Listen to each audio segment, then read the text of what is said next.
Huang लेई ने पहले से ही सो रहे झांग जिया को देखा और खुद से स्वीकार किया कि हो मिंग के साथ उसका रिश्ता वास्तव में बहुत अच्छा था। पीछे मुड़कर देखने पर कुछ लोग सोच सकते हैं कि हो मिंग एक अच्छा आदमी नहीं था, एक योग्य प्रेमी नहीं था। वह अपने परिवार के जन्मदिन तो याद रखता था, लेकिन तथाकथित वर्षगांठ वगैरह उसे याद नहीं रहते थे। यहाँ तक कि अब वैलेंटाइन डे के बढ़ते चलन के साथ यदि वह और अन्य लोग संयुक्त रूप से एक पश्चिमी रेस्तरां के मालिक भी होते तो भी वे वैलेंटाइन डे और क्रिसमस के लिए उसे अच्छी तरह से सजाकर अच्छा मुनाफा कमा सकते थे। लेकिन वास्तव में यह उम्मीद न करें कि वह आपको कोई तथाकथित वैलेंटाइन डे सरप्राइज देगा। वह आपको न तो छुट्टियों का सरप्राइज देगा, न ही छुट्टियों का उपहार। उनकी नज़र में ये सिर्फ पैसा कमाने के हथकंडे थे, कारोबारियों के लिए कमाई का जरिया। हालांकि वह आपके द्वारा कहे गए प्रत्येक शब्द को याद रखेगा, और यदि बाहर जाते समय उसे आपकी कोई चीज़ दिख जाए तो वह उसे खरीदने की पूरी कोशिश करेगा। वह तथाकथित आश्चर्य पैदा नहीं करता था, वह घर पहुंचते ही सीधे तौर पर उन्हें सामने ला देता था। वास्तव में उनमें किसी भी प्रकार का प्रेम नहीं था, फिर भी जब परिवार में किसी की तबीयत खराब होती तो वह अपना काम तेजी से पूरा करके वापस आ जाते थे।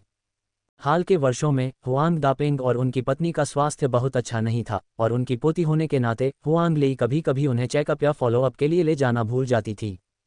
लेकिन हो मिंग कभी नहीं भूलते थे, और यदि वह किसी व्यापारिक यात्रा पर होते थे तो वह हुआंग लेई या अपने सहायक को याद दिलाते थे। वह बुजुर्गों की हर एक मेडिकल रिपोर्ट को ध्यान से पढ़ते थे, और अगर कोई बात उन्हें समझ में नहीं आती थी तो वह गंभीरता से किसी विशेषज्ञ से परामर्श लेते थे। जब आहार की बात आई तो उन्होंने न केवल बुजुर्गों की रुचि का ध्यान रखा बल्कि यह भी सुनिश्चित किया कि वह पौष्टिक हो। संक्षेप में, यह कोई आसान काम नहीं था और केवल हो मिंग ही इसे कर सकते थे। यदि हो मिंग कैपिटल सिटी में होते तो वे दोनों बच्चों के लिए अभिभावक शिक्षक बैठकों में भाग लेने का प्रयास करते, ताकि वे जान सकें कि वे किन विषयों में अच्छे हैं और किन में नहीं। सप्ताहांत में वह उन्हें खेलने के लिए बाहर ले जाते थे और गर्मियों और सर्दियों की छुट्टियों में उनके साथ घूमने के लिए समय निकालते थे। उस युग में जब बच्चों के साथ यात्रा करना बहुत लोकप्रिय नहीं था, हो मिंग उन्हें कई स्थानों पर ले जाते थे, और जब भी वे मकान या दुकान खरीदते थे तो संभव होने पर वे दोनों बच्चों को भी साथ ले जाते थे। हो मिंग के कार्यों के बारे में सोचते हुए हुआंग लेई ने स्वीकार किया कि यद्यपि वह एक रोमांटिक व्यक्ति नहीं था, लेकिन अपने परिवार के प्रति जिम्मेदारी की भावना उसके रोजमर्रा के व्यवहार में समाहित थी। झांग जिया के पति ने इस मामले में अच्छा काम किया। वह उसे वैलेंटाइन डे और क्रिसमस पर फूलों और उपहारों के साथ स्वादिष्ट भोजन के लिए बाहर ले जाता था। लेकिन जब बात अपने सबसे बड़े बेटे यू परिवार और अपने परिवार के सामने खड़े होने की आई, तब भी जब ये झांग जिया की गलती नहीं थी तो वह उसके लिए बोलने के लिए आगे नहीं आए। हुआंग लेई को इसके बारे में सोचकर ही खुशी महसूस हुई, यहाँ तक कि वह सपने में भी मुस्कुराती थी। प्रारंभ में हो मिंग को चुनने का कारण उनके परिवार में विवाह के लिए उपयुक्त उम्मीदवारों की कमी थी। हो मिंग सबसे उपयुक्त विकल्प प्रतीत हुए, और जैसा कि उन्होंने सोचा था, हो मिंग एक बहुत ही जिम्मेदार व्यक्ति थे। जब हुआंग लेई हवाई अड्डे से बाहर निकली तो उसने दूर से हो मिंग को देखा। जैसे ही वह हाथ हिलाने वाली थी, उसने देखा कि वह फोन पर बात करते हुए उसकी ओर आ रहा है। उसने सहजता से हुआंग लेई की ट्रॉली संभाली और आगे बढ़ गया। हुआंग लेई ने कंधे उचकाए और उसके पीछे पीछे चला। हुआंग लेई को पहले से ही हो मिंग द्वारा हवाई अड्डे से उसे लेने की आदत थी, लेकिन कुछ लोगों की नज़र में यह इस बात का संकेत था कि युगल के बीच संबंध बहुत अच्छे नहीं थे। वांग नान ने अपनी सहायक को जल्दी आने का इशारा किया और फिर फैन शियाओफेई का हाथ थाम लिया। अगर मैं गलत नहीं हूं तो सबसे आगे वाली हुआंग लेई ही होगी। हालांकि उसे आखिरी बार देखे हुए 1 दशक से ज्यादा हो गया था, वांग नान उसे अच्छी तरह याद करती थी, क्योंकि उसका करियर पिछले कुछ सालों में फल फूल रहा था और अक्सर खबरों में रहता था। हर बार जब वांग नान समाचार में हुआंग लेई को देखती थी तो उसका मूड काफ़ी खराब हो जाता था। फैन शियाओफेई ने ऊपर देखा, हो मिंग को आगे बढ़ते और हुआंग लेई को उनके पीछे भागते देख ठंडी सांस ली। वे एक प्रेमी युगल होने का दावा करते हैं, लेकिन अगर यह सच होता तो वे हवाई अड्डे पर ऐसा व्यवहार क्यों करते? फैन शियाओफेई और उसकी पत्नी के बीच का प्यार पिछले कुछ वर्षों में पूरी तरह से खत्म हो चुका था। यद्यपि 1 दशक से भी अधिक समय पहले जब वे दोनों एक साथ व्यापार करने के लिए दक्षिण गए थे तब उनके बीच प्रेम बढ़ा था, लेकिन जब व्यापार के बारे में उनके विचार अलग अलग हो गए तो ये फिर से कम हो गया। उन्होंने तलाक इसलिए नहीं लिया क्योंकि वे जानते थे कि ऐसा करने से उनकी संपत्तियां बंट जाएंगी और उनकी प्रतिष्ठा गिर जाएगी, जिससे वे दूसरों के लिए हंसी का पात्र बन जाएंगे। यद्यपि उनका तलाक नहीं हुआ था, उनका विवाह केवल नाम मात्र का रह गया था। वे लंबे समय से अपना अपना काम कर रहे थे। फैन शियाओफेई के तलाक न लेने का एक और कारण ये था कि जब तक वह विवाहित रहेंगे उन्हें किसी और से शादी करने की जरूरत नहीं थी। वह मूर्ख नहीं था, चाहे उनकी पत्नी कितनी भी बुरी क्यों ना हो, कम से कम उन्होंने दक्षिण में व्यापार के लिए पूंजी उपलब्ध कराई जब उन्हें इसकी जरूरत थी, तथा वे सभी तरह के संघर्षों से गुजर रहे थे। उस समय न तो उनके रक्त संबंधी और न ही वांग नान निवेश करने को तैयार थे। यदि उन्हें किसी अन्य संकट का सामना करना पड़े तो वे निश्चित रूप से शीघ्रता से इससे बाहर निकल आएंगे।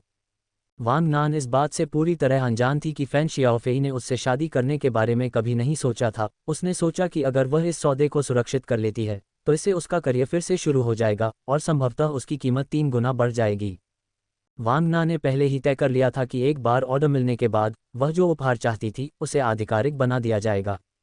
कई वर्षों तक चक्कर लगाने के बाद भी वह फैन शियाओफेई के साथ ही थी और उसने फैन से एक बेटा भी पैदा किया था। हाँ, उनका बेटा उस सुअर के बेटे से कहीं अधिक सुंदर और बुद्धिमान था, अतुलनीय रूप से श्रेष्ठ। फिर भी क्योंकि वह सार्वजनिक दृष्टि से छिपी हुई एक मालकिन थी, उसके प्यारे बेटे को कई अन्याय सहने पड़े और वह दूसरों के सामने फैन शियाओफेई को पिता नहीं कह सकता था। वांग नान जानती थी कि अगर उसे अभी आधिकारिक रूप से शादी नहीं कराई गई तो फैन शियाओफेई की अनगिनत प्रेमिकाओं को देखते हुए भविष्य में उसकी संभावनाएं और भी कम हो जाएंगी। फैन शियाओफेई के लिए बच्चे पैदा करने वाली कई महिलाएं थीं, प्रतिस्पर्धा बहुत कड़ी थी, उसे इस बार अपनी स्थिति सुरक्षित करनी थी। जैसे ही उसने फैन शियाओफेई पर नज़र डाली, जिसका पेट अब बड़ा हो गया था, वांग नान को झाओ एओरन की याद आई, जिसे उसने कुछ दिन पहले समाचार में देखा था। ये जानते हुए कि उन्होंने एक मजबूत पृष्ठभूमि वाली महिला से विवाह किया है, उनका राजनीतिक जीवन सुचारू रूप से चलना चाहिए था। फिर भी उसने यह उम्मीद नहीं की थी कि वह इतनी जल्दी आगे बढ़ जाएगा, इतनी कम उम्र में सचिव बन जाएगा। इसके अलावा वास्तविक शक्ति वाला एक सचिव। इसी गति से चलते हुए वह 40 वर्ष की आयु से पहले ही प्रांतीय समिति में शामिल हो गए। यदि सब कुछ ठीक रहा तो क्या वह सर्वोच्च पद पर नहीं पहुंच सकता था? अगर उसने उस समय झाओ एओरन से शादी कर ली होती तो उसका जीवन फैन शियाओफेई के साथ की तुलना में बहुत बेहतर होता। लेकिन उस समय कोई नहीं जानता था, सभी ने कहा कि फैन शियाओफेई बेहतर विकल्प था, जबकि झाओ एओरन के पास कोई संभावना नहीं थी। वांग नान अपनी सारी उम्मीदें केवल इस बड़े सौदे को हासिल करने पर ही टिकाए हुए थीं। जब तक उसे आधिकारिक बनाया जा सकता था, वह कुछ भी करने को तैयार थी।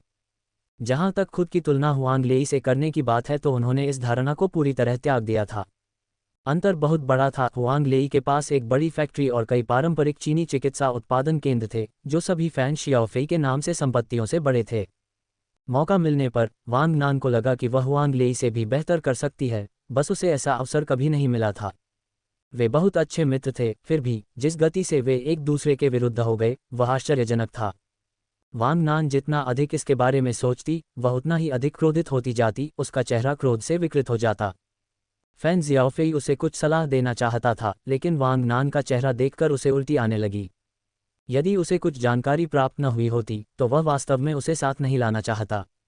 इतनी सारी चीजें जमा हो गई थीं कि हुआंग लेई के कैपिटल सिटी लौटने के बाद वह चक्कर आने वाली व्यस्तता में थी। जब उसे अंततः सारी व्यस्तता के बाद सांस लेने का क्षण मिला और वह जुड़वा बच्चों के साथ कुछ माता पिता बच्चे के समय का आनंद ले रही थी, तो उसने झाओया के मुंह से सुना कि फैन शियाओफेई और वांग नान वास्तव में कुछ दिन पहले उस परिवार से मिलने गए थे। आप कह रहे हैं कि आपने वांग नान को उस परिवार के घर जाते देखा था? पिछले 2 वर्षों ने वास्तव में हुआंग लेई को कुछ सुराग प्रदान किए हैं, जैसे कि उस परिवार की गिरावट की दर उनकी अपेक्षा से कहीं अधिक तेज थी। हालांकि वे हमेशा से ही अपनी पैकेजिंग में बहुत अच्छे रहे हैं और कभी किसी को इसकी भनक तक नहीं लगने देते। हुआंग लेई को ये बात समझ में नहीं आई। उनके पास स्पष्ट रूप से कुछ अच्छी संपत्तियां थीं, जिनमें लाभ कमाने वाले उद्योग भी शामिल थे, फिर भी उन्हें नुकसान उठाना पड़ा। पिछले कुछ वर्षों में व्यवसायियों की संख्या में वृद्धि हुई है, लेकिन यह इतनी तीव्र गिरावट का कारण नहीं होना चाहिए। जहां तक वास्तविक कारण की बात है तो वह नहीं जानती थी और न ही पता लगा सकती थी, लेकिन वह जानती थी कि उसे उनसे सावधान रहना होगा। वह अक्सर उनकी गतिविधियों पर नज़र रखती थी, इस बात से चिंतित रहती थी कि वे उसके खिलाफ कार्रवाई कर सकते हैं, इसलिए वह उन पर ज़्यादा ध्यान नहीं देती थी। उसे आश्चर्य हुआ कि फैन शियाओफेई वास्तव में उस परिवार के साथ शामिल हो गया था। क्या आपको यकीन है कि यह वांग नान था? वही थी, वह काफ़ी बड़ी लग रही थी। झाओया ने भी उसे पहले नहीं पहचाना था, उसने मुझे पहले देखा और तुरंत मेरा अभिवादन किया। उसने ये भी कहा कि वह एक आदमी के साथ साझेदारी पर चर्चा करने आई थी और उसने इच्छा जताई कि जब वह कम व्यस्त होगी तो वह आपसे मिलने आएगी। उन्होंने उससे मिलने की योजना बनाई। हुआंग लेई ने एक पल के लिए सोचा, मैं उन्हें नहीं देखना चाहता। चूंकि वे पहले ही पड़ोसियों से मिल चुके थे, इससे पता चलता है कि उनके बीच अच्छे संबंध थे, अन्यथा जिस तरह का दबंग रवैया उन्होंने दिखाया था उससे कोई भी उनसे मिलने नहीं जा सकता था। हुआंग लेई, जो कई वर्षों से उनका पड़ोसी था, कभी भी उनके पड़ोस में नहीं आया था, और जहां तक जुड़वा बच्चों की बात है, भले ही झाओया और उस घर की बूढ़ी महिला के बीच अच्छे संबंध थे, वे कभी भी खेलने के लिए उनके पास नहीं गए थे। किसी भी मामले में शुरू से अंत तक उन्होंने अपने भव्य 4 प्रवेश वाले सेहयुवान के साथ हम एक अमीर परिवार से हैं की भावना को व्यक्त किया। हुआंग लेई को यह स्वीकार करना पड़ा कि वे एक बड़े परिवार थे जो उनके मामूली एकल प्रवेश वाले आंगन वाले घर की तुलना में कहीं अधिक थे। ये सोचते हुए हुआंग लेई को हाल ही में खरीदे गए दोहरे प्रवेश द्वार वाले सेहयुवान की याद आई। इसका पहले ही नवीनीकरण हो चुका था और इसे आधे साल से अधिक समय से हवादार रखा गया था और यह रहने के लिए तैयार था। नानी, चलो चलें। हालांकि वे पास पास के अहातों में रह रहे थे, फिर भी ये बहुत असुविधाजनक था क्योंकि अहाते आपस में जुड़े हुए नहीं थे, इसलिए अंदर बाहर जाने के लिए मुख्य द्वार से होकर गुजरना पड़ता था। दोहरे प्रवेश द्वार वाला आंगन खरीदना अच्छा था। हुआंग दापिंग और उनकी पत्नी पहले प्रवेश द्वार में रह सकते थे, जबकि वे दूसरे प्रवेश द्वार में भी रह सकते थे, जिसके पीछे के बगीचे वाले क्षेत्र को गैराज में परिवर्तित कर दिया गया था। यदि वे देर रात को वापस आते तो वे सामने से गुजरे बिना और बुजुर्गों के आराम में खलल डाले बिना सीधे पीछे के गैराज से अपने कमरे में लौट सकते थे। चलो चलते हैं। झाओ या पहले यहाँ से जाने के लिए अनिच्छुक थी, मुख्यतः इसलिए क्योंकि वह यहाँ रहने की आदी थी और अचानक यहाँ से जाने के लिए तैयार होना उसके लिए बहुत कठिन था। लेकिन अब कुछ पुराने पड़ोसी मर चुके थे या अपने बच्चों के साथ रहने चले गए थे। अंततः वृद्ध महिला इस कदम के लिए सहमत हो गई और हुआंग लेई ने तेजी से सामान पैक करना शुरू कर दिया। यद्यपि नए घर में सब कुछ था, फिर भी केवल सूटकेस लेकर वहां जाना संभव नहीं था। कपड़े और दस्तावेज भी साथ लाने की जरूरत थी। जुड़वां बच्चों की छोटी उम्र के बावजूद उन्हें पैक करने और ले जाने के लिए सबसे अधिक सामान था और हमेशा ऐसी चीजें मिल जाती थीं जिन्हें वे छोड़ नहीं सकते थे। जब तक आप घर नहीं बदलते, आपको वास्तव में यह एहसास नहीं होता कि आपने अपने 2 छोटे बच्चों के लिए खिलौनों से लेकर कपड़ों तक कितनी सारी चीजें खरीद ली हैं। हुआंग लेई ने कुछ कपड़े अलग रख दिए जो अब फिट नहीं होते थे और सोचा कि क्या उन्हें किसी जरूरतमंद को दिया जा सकता है।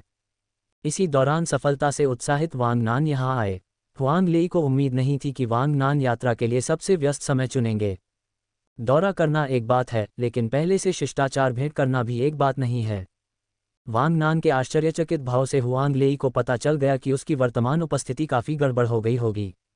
मुलाकात से पहले वांग नान ने हुआंग लेई के साथ पुनर्मिलन के लिए कई परिदृश्यों की कल्पना की थी, लेकिन उसने यह उम्मीद नहीं की थी कि वह हुआंग लेई से अस्त व्यस्त और धूल भरी नज़रों से मिलेगी।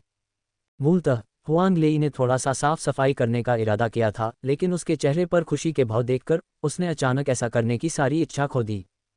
काफ़ी समय हो गया है, क्या तुमने सब कुछ सुलझा लिया है? वह पूछना चाहती थी कि वह कैपिटल सिटी क्यों आएगी, लेकिन फिर उसने सोचा कि यह बहुत ज़्यादा बनावटी होगा क्योंकि पिछली बार उसने झाओया को पहले ही सक्रिय रूप से बधाई दे दी थी।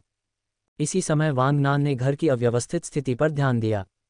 ये सब क्या है? हम आगे बढ़ रहे हैं। घर बहुत छोटा है, हम बड़े आंगन वाले घर में जाने की तैयारी कर रहे हैं। हुआंग लेई दिखावा करने वालों में से नहीं था, लेकिन कभी कभी जब दिखावा करने का समय आता है तो आपको ऐसा करना ही पड़ता है, अन्यथा वे सचमुच सोचते हैं कि आपको आसानी से धमकाया जा सकता है।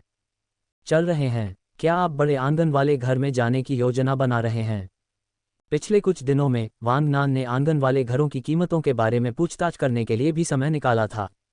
हालांकि उन्हें ऐसे पुराने घरों में रहना पसंद नहीं था, लेकिन उन्हें हमेशा लगता था कि आंगन वाले घर का मालिक होना उनकी योग्यता को साबित कर सकता है। लेकिन कुछ जांच के बाद वांग नान को डर लगा, जैसा कि फैन शियाओफेई को भी लगा। वे वास्तव में नहीं जानते थे कि ये पुराने आंगन वाले घर जिन्हें वे नीची नज़र से देखते थे, वास्तव में इतने मूल्यवान थे। ये बात भी नहीं है कि उनके पास आंगन वाला घर खरीदने के लिए पर्याप्त पैसा है या नहीं, यह ऐसी चीज़ है जिसे वे अपनी इच्छा से खरीद सकते हैं। अच्छे घर तो बहुत पहले ही बिक चुके हैं। कभी कभार जब कोई वस्तु बिक्री के लिए उपलब्ध होती है तो न केवल उसकी कीमत बहुत अधिक होती है, बल्कि उसके नवीनीकरण के लिए भी बहुत अधिक धनराशि की आवश्यकता होती है, और तब भी उनके जैसे बाहरी लोगों को उसे खरीदने का मौका नहीं मिलता तथा अन्य लोग उसे खरीदने में आगे निकल जाते हैं। अब जबकि हुआंग लेई और भी बड़े आंगन वाले घर में रहने जा रहा था तो वांग नान की अभिव्यक्ति विकृत थी। हुआंग लेई जानती थी कि वांग नान संकीर्ण सोच वाली है और यह खबर सुनकर निश्चित रूप से दुखी होगी, लेकिन उसने यह नहीं सोचा था कि वह इतनी परेशान हो जाएगी। क्या उसे किसी की रखेल नहीं बनना चाहिए था, कोई ऐसी जो थोड़ी अधिक षड्यंत्रकारी हो? आखिर वह अभी भी अपनी भावनाओं को क्यों नहीं छिपा पा रही है? हुआंग लेई ने उदासीनता से कहा, आप अभी भी पहले की तरह संकीर्ण सोच वाले हैं, हमेशा दूसरों को कुचलने की कोशिश करते रहते हैं। जब हम सब भूले थे तब आपने हम पर कदम रखा और बस यही हुआ। लेकिन अब मेरे सामने ऐसा मुंह बनाने का क्या मतलब है? क्या आप फैन जियाओफेई से विवाहित हैं? क्या आपने नहीं कहा था कि यह सच्चा प्यार था, कि शुरू में उसके पास दूसरे व्यक्ति से शादी करने के अलावा कोई विकल्प नहीं था? तो अब जब वह झू परिवार पर निर्भर नहीं है तो उसने आपसे शादी क्यों नहीं की? उसका इरादा उकसाने का नहीं था, लेकिन वांग नान का चेहरा हुआंग लेई को इतना परेशान कर रहा था कि उसके शब्द उसकी इच्छानुसार ही निकल रहे थे। हुआंग लेई के शब्दों पर वांग नान को अचानक समझ नहीं आया कि कैसे आगे बढ़ें। मैं फैन शियाओफेई के पास अब एक बड़ा व्यवसाय है, और अगर वह तलाक लेता है तो उसे अपनी आधी संपत्ति दूसरे व्यक्ति के साथ बांटनी होगी। हाँ, आधी संपत्ति बांटने की अनिच्छा के कारण ही वह तलाक लेने से बच रहे थे। वांग नान को अभी भी दिखावे को बनाए रखने की कोशिश करते हुए देखकर हुआंग लेई ने हंसते हुए कहा, यह अच्छी बात है कि आप इस तरह से सोचने में सक्षम हैं, जब तक आप इसके साथ समझौता कर सकते हैं। हुआंग लेई ने लंबे स्वर में कहा, मुझे याद है जब फैन परिवार कठिन समय से गुजर रहा था तो आप उसके पीछे ग्रामीण इलाकों में जाने में संकोच नहीं करते थे। उस समय लोग बहुत सरल थे, ये सोचना कि जब तक प्यार है तब तक किसी और चीज़ का कोई महत्व नहीं है। हम सभी ने सोचा था कि आप फैन शियाओफेई से शादी करेंगी, भले ही बाद में उन्होंने किसी और से शादी कर ली हो। लेकिन झू परिवार के पतन के बाद फैन शियाओफेई ने आपसे कभी शादी क्यों नहीं की? क्या ये सच्चा प्यार नहीं था? हुआंग लेई ने उसे चिढ़ाते हुए पूछा। वांग नान को बहुत अजीब लगा, उसे लगा कि हुआंग लेई जो कुछ कहने वाला था वह कुछ ऐसा था जिसे वह सुनना नहीं चाहती थी। जब झांग जिया सामान खरीदने के लिए दक्षिण में गया तो उसने फैन शियाओफेई को अपनी पत्नी के साथ खरीदारी करते देखा। उनका वर्तमान व्यवसाय कुछ ऐसा है जिसे बनाने के लिए उन्होंने दोनों ने मिलकर कड़ी मेहनत की है। जब उन्होंने पहली बार व्यापार करना शुरू किया था तब उन्होंने तुम्हें इसमें शामिल क्यों नहीं किया? हुआंग लेई ने अंतिम घातक प्रहार किया।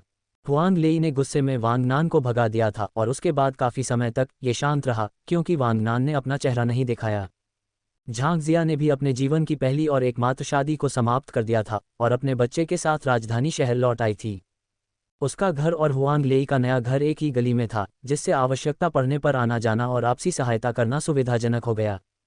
झांग जिया पहले कैपिटल सिटी में रहती थी और यद्यपि अब उसके साथ एक बच्चा था, फिर भी उसने जो आया रखी थी वह कैपिटल सिटी में बच्चे की देखभाल के लिए आ गई थी और उसने घर के कामों और सफाई के लिए अतिरिक्त मदद भी रख ली थी। वह सहजता से घुल मिल गई। एक बार व्यस्त होने पर वह हर जगह उड़ जाती और नानी को छोड़कर बच्चे को हुआंग लेई के घर पर रहने के लिए ले जाती। झांग जिया के लिए वह अपने बच्चे की देखभाल के लिए अपने परिवार से भी अधिक हुआंग लेई पर भरोसा करती थी। भले ही इसमें बच्चे के अपने दादा दादी शामिल हों, वह जानती थी कि उनके दिल में उनका अपना बेटा और पोता सर्वोपरि हैं। जहां तक बेटी की ओर से पोते पोतियों की बात है तो ऐसा नहीं था कि उन्हें प्यार नहीं मिलता था, लेकिन उनकी तुलना पोते से नहीं की जा सकती थी। अनेक कामों में व्यस्त रहने के बाद अंततः दोनों को स्टॉक सब्सक्रिप्शन वारंट याद आए जिन्हें खरीदने के लिए वे दक्षिण गए थे। उन्होंने सुना था कि इन वस्तुओं की कीमत लगातार बढ़ रही है, लेकिन कितनी बढ़ रही है इसके बारे में उन्होंने बारीकी से पूछताछ करने का समय नहीं निकाला था। ऐसा नहीं था कि यह बहुत दूर था, इसलिए आसपास पूछताछ करना संभव नहीं था, बल्कि कई जरूरी काम होने के कारण वे इस समय अधिक महत्वपूर्ण कामों में व्यस्त थे। जब उन्हें अंततः कीमतों के बारे में पता चला तो वे सचमुच आश्चर्यचकित हो गए। उनके चेहरे खुशी से चमक उठे। हे भगवान, क्या यह इतनी अधिक हो सकती है? वर्तमान कीमतों के अनुसार उन्होंने जो प्रारंभिक पूंजी निवेश की थी वह लगभग 80 गुना बढ़ गई थी। अभी बहुत समय नहीं हुआ है। झांग जिया को बहुत पैसा कमाने की आदत थी, लेकिन इस बार जिस आसानी से उन्होंने इतना पैसा कमाया उससे उसे चक्कर आ गया। क्या हम इन सदस्यता वार्टों का उपयोग स्टॉक खरीदने के लिए भी किया जा सकता है, जो कमाई के मामले में भी आशाजनक लग रहा था? यदि वे अभी पैसा निकाल लें तो वे अच्छी खासी रकम कमा सकते हैं, लेकिन ये शेयर बाजार में निवेश करने जितना लाभदायक नहीं होगा। हुआंग लेई ने दृढ़ता से कहा, मैं तुरंत ही पैसा कमाने की योजना बना रही हूँ। हालांकि उन्होंने शुरू से ही अपना मन नहीं बदला था। झांग जिया ने एक पल के लिए सोचा, तो मैं भी तुरंत नकद कर लूंगा। मैं शेयर बाजार में हाथ नहीं डालूंगी। उसे अभी भी कम प्रोफाइल रखने की ज़रूरत थी। दूसरों को यह बताना उचित नहीं था कि वह बहुत पैसा कमा रही है, क्योंकि यह बहुत परेशानी भरा होगा। झांग जिया के गिरते हुए उत्साह को देखकर क्या बात है, वह पहले से ही धूम मचाने के लिए उत्सुक थी, आकाश में अपना एक टुकड़ा बनाने के लिए उत्सुक थी। वह चाहती थी कि अन्य लोग उसकी सफलता देखें, ये जाने कि उसकी सफलता किसी भी तरह से उसके पूर्व पति के परिवार से जुड़ी नहीं है, कि उसकी अपनी ताकत और वित्तीय स्थिति है। हार्बर सिटी का लड़का एक ऐसे शेयर को खरीदने के लिए बहकाया गया जो कई दिनों से गिर रहा था। ये गिरता जा रहा है। जब तक कंपनी ठोस है, या तो इसे बनाए रखें या औसत नीचे रखें। हुआंग लेई को वास्तव में कोई समस्या नजर नहीं आई। यदि कंपनी सुदृढ़ है तो शेयर की कीमत बढ़ना तय है। झांग शिया ने कहा, औसतन नीचे आना एक अच्छा विचार है। उस कंपनी का प्रदर्शन भी उल्लेखनीय है, लेकिन समस्या यह है कि उनका अधिकांश पैसा वायदा में बंधा हुआ है। वे शेयर बाजार की उथल पुथल से परिचित थे। मैंने स्वयं एक बार वायदा बाजार में खेल खेला है।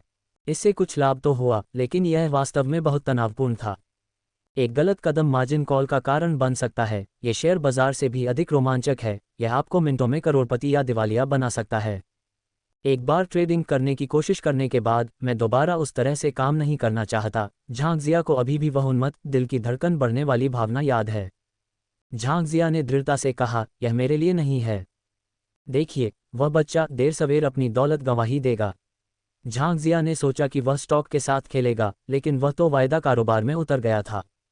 अभी तो मैं यही उम्मीद कर रहा हूं कि उसका दांव सफल हो और वह इससे लाभ कमाए।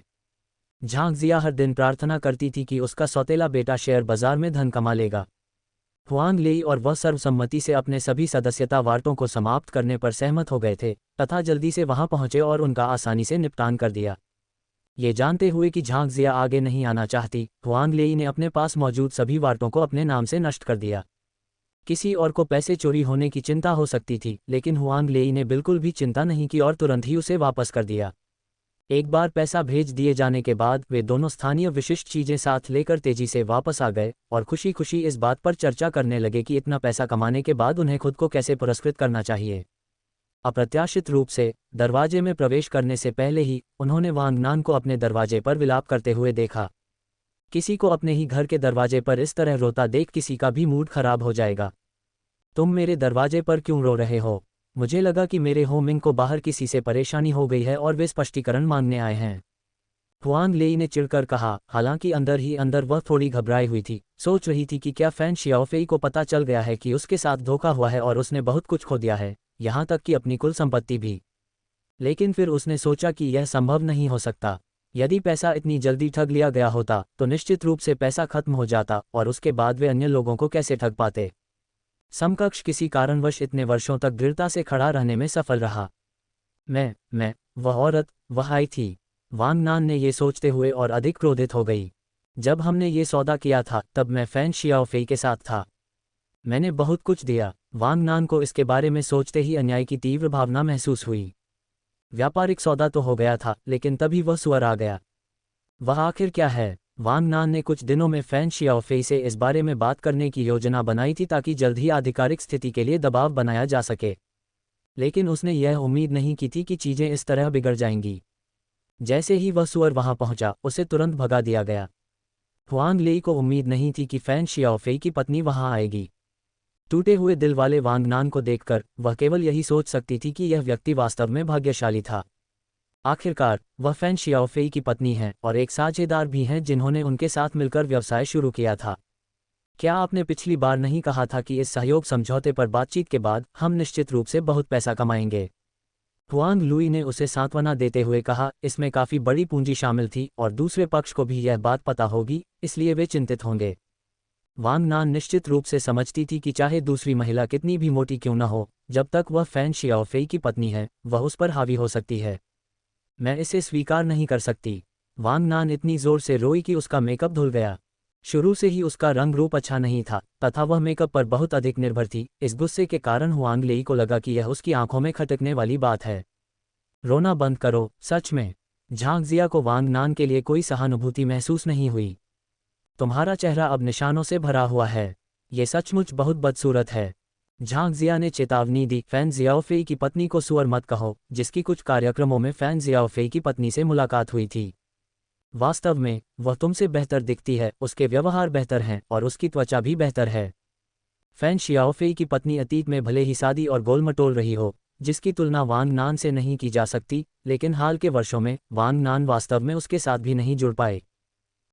वांग नान ये सुनकर क्रोधित हो गई। वह ये बर्दाश्त नहीं कर सकी कि उसे उस सुअर से कमतर समझा जाए। हर बार उसे सुअर कहना बंद करो। तुमने उसे ठीक से देखने के लिए एक पल भी नहीं निकाला। वह धन और उदारता से परिपूर्ण दिखती है तथा सौभाग्य से चमकती है, जबकि आप इस तरह से सामने आते हैं। झांग जिया रुक गई, ये सोचते हुए कि वांग नान के बारे में अपने विचार कैसे व्यक्त करें। एक क्षण बाद उसने सच बताने और किसी को गुमराह न करने का निर्णय लिया। अब तुम जिस तरह से दिख रहे हो वह सचमुच द्वेषपूर्ण लगता है। खैर, चूंकि उनका रिश्ता औसत था, इसलिए दूसरे की भावनाओं को ध्यान में रखने की कोई आवश्यकता नहीं थी। द्वेषपूर्ण कहलाना ऐसी बात थी जिसे वांग नान स्वीकार नहीं कर सकता था। झांग जिया ने एक छोटा दर्पण निकाला और वांग नान को अपना प्रतिबिंब दिखाया। क्या ये द्वेषपूर्ण नहीं है? एक व्यस्त व्यक्ति होने के बावजूद हुआंग लेई कभी कभी उस दिन के बारे में सोचता था जब वांग नान झांग जिया की एक टिप्पणी से प्रेरित होकर बाहर चला गया था और फिर कभी नहीं दिखाई दिया। अन्य मुद्दों पर शीघ्रता से आगे बढ़ने से पहले उन्होंने बस संक्षेप में इसके बारे में याद किया। बहुत समय हो गया था जब उसने फैन शियाओफेई और उसकी पत्नी के बारे में सोचा था। यदि झाओ एओरन राजधानी शहर में पदभार ग्रहण करने के लिए वापस नहीं लौटते और उन्हें झांग जिया के साथ रात्रिभोज के लिए आमंत्रित नहीं करते तो वह उन्हें बिल्कुल भी याद नहीं करती। बाहरी दुनिया में विभिन्न अनुभवों के बाद झाओ एओरन धीरे धीरे रैंक में ऊपर चढ़ गया। इस बार कैपिटल सिटी लौटने का मतलब यह था कि किसी अप्रत्याशित परिस्थिति को छोड़कर वह कहीं और नहीं जाएंगे। एक छोटे से स्थानीय परिवार से निकले एक त्यागे हुए वंशज के रूप में उनकी वर्तमान स्थिति तक पहुंचना उनकी अपेक्षाओं से कहीं अधिक है। भले ही यह कैपिटल सिटी में एक पार्श्व कदम था, झाओ एओरन बहुत खुश थे और उन्होंने कहा कि जब तक बहुत अधिक अप्रत्याशित घटनाएं नहीं होती तब तक वह अभी भी थोड़ी प्रगति कर सकते हैं। इस जीवन में और अधिक ऊपर उठना असंभव होगा। उनकी पत्नी का परिवार भी किसी उल्लेखनीय कुल से नहीं था। ये पहले से ही प्रभावशाली था कि वे उसे उसकी वर्तमान स्थिति तक पहुंचने में मदद कर सके। अब वह अपनी पत्नी के परिवार की शक्ति को मजबूत करने की आशा कर रहा था। इस तरह जब उनका बेटा नौकरशाही के रास्ते पर आएगा तो वे अपने बच्चे को अधिक सहायता प्रदान कर सकेंगे। जब झाओ एओरन की पत्नी ने हुआंग लेई को देखा तो वह थोड़ा हैरान रह गई। वर्षों से झाओ एओरन का हर जगह पीछा करने के बावजूद वह कभी कभी कैपिटल सिटी लौटती थी और समाचारों में इस जोड़े को देखती थी। यद्यपि वे समान आयु के थे फिर भी हुआंग लेई हमेशा काफी युवा लगते थे। श्रीमती झाओ के मन में वास्तव में हुआंग लेई के बारे में कई विचार थे। वह जानती थी कि अगर हुआंग लेई को झाओ एओरन में कोई दिलचस्पी नहीं होती और उसने उसके प्रेम प्रसंग को सिरे से खारिज नहीं कर दिया होता। जो श्रीमती झाओ एक अज्ञात था, शादी के कई वर्षों के बाद वह झाओ एओरन की शक्ति और स्थिति के प्रति सम्मान से अच्छी तरह वाकिफ थी। वह निश्चित नहीं हो पा रही थी कि उसके लिए क्या अधिक महत्वपूर्ण था, उसका पद या वह स्वयं। एकमात्र निश्चितता ये थी कि यदि हुआंग लेई को कभी मदद की आवश्यकता हुई तो जब तक वह जानता था वह निश्चित रूप से चीज़ों को चुपचाप निपटाने के लिए संबंधों की तलाश करेगा। उन्होंने हुआंग लेई से इस बारे में कोई जिक्र नहीं किया, ऐसा व्यवहार किया जैसे समस्या के समाधान से उनका कोई लेना देना ही नहीं है। हुआंग लेई को देखकर श्रीमती झाओ को खटास महसूस होने से रोका नहीं जा सका, ये जानते हुए भी कि उनका रिश्ता असंभव था, ये पूरी तरह से खटास थी। हुआंग लेई को झाओ एओरन की पत्नी के अजीब हाव भाव की आदत थी। आखिरकार उसके और झाओ एओरन के बीच कोई संबंध नहीं था। न केवल वे पहले से ही विवाहित थे बल्कि अपने अपने परिवारों के लिए भी जिम्मेदार थे। लेकिन जब वे दोनों सिंगल थे तब भी वह दावा कर सकती थी कि उनके बीच पूर्ण पारदर्शिता थी। हुआंग लेई ने मुस्कुराते हुए उनका अभिवादन किया। बधाई हो, बधाई हो। आपको भी बधाई, झाओ एओरन ने उत्तर दिया, ये जानते हुए कि हुआंग लेई ने एक और आधार हासिल कर लिया है। वैसे अब कई कंपनियां सार्वजनिक होने की कोशिश कर रही हैं।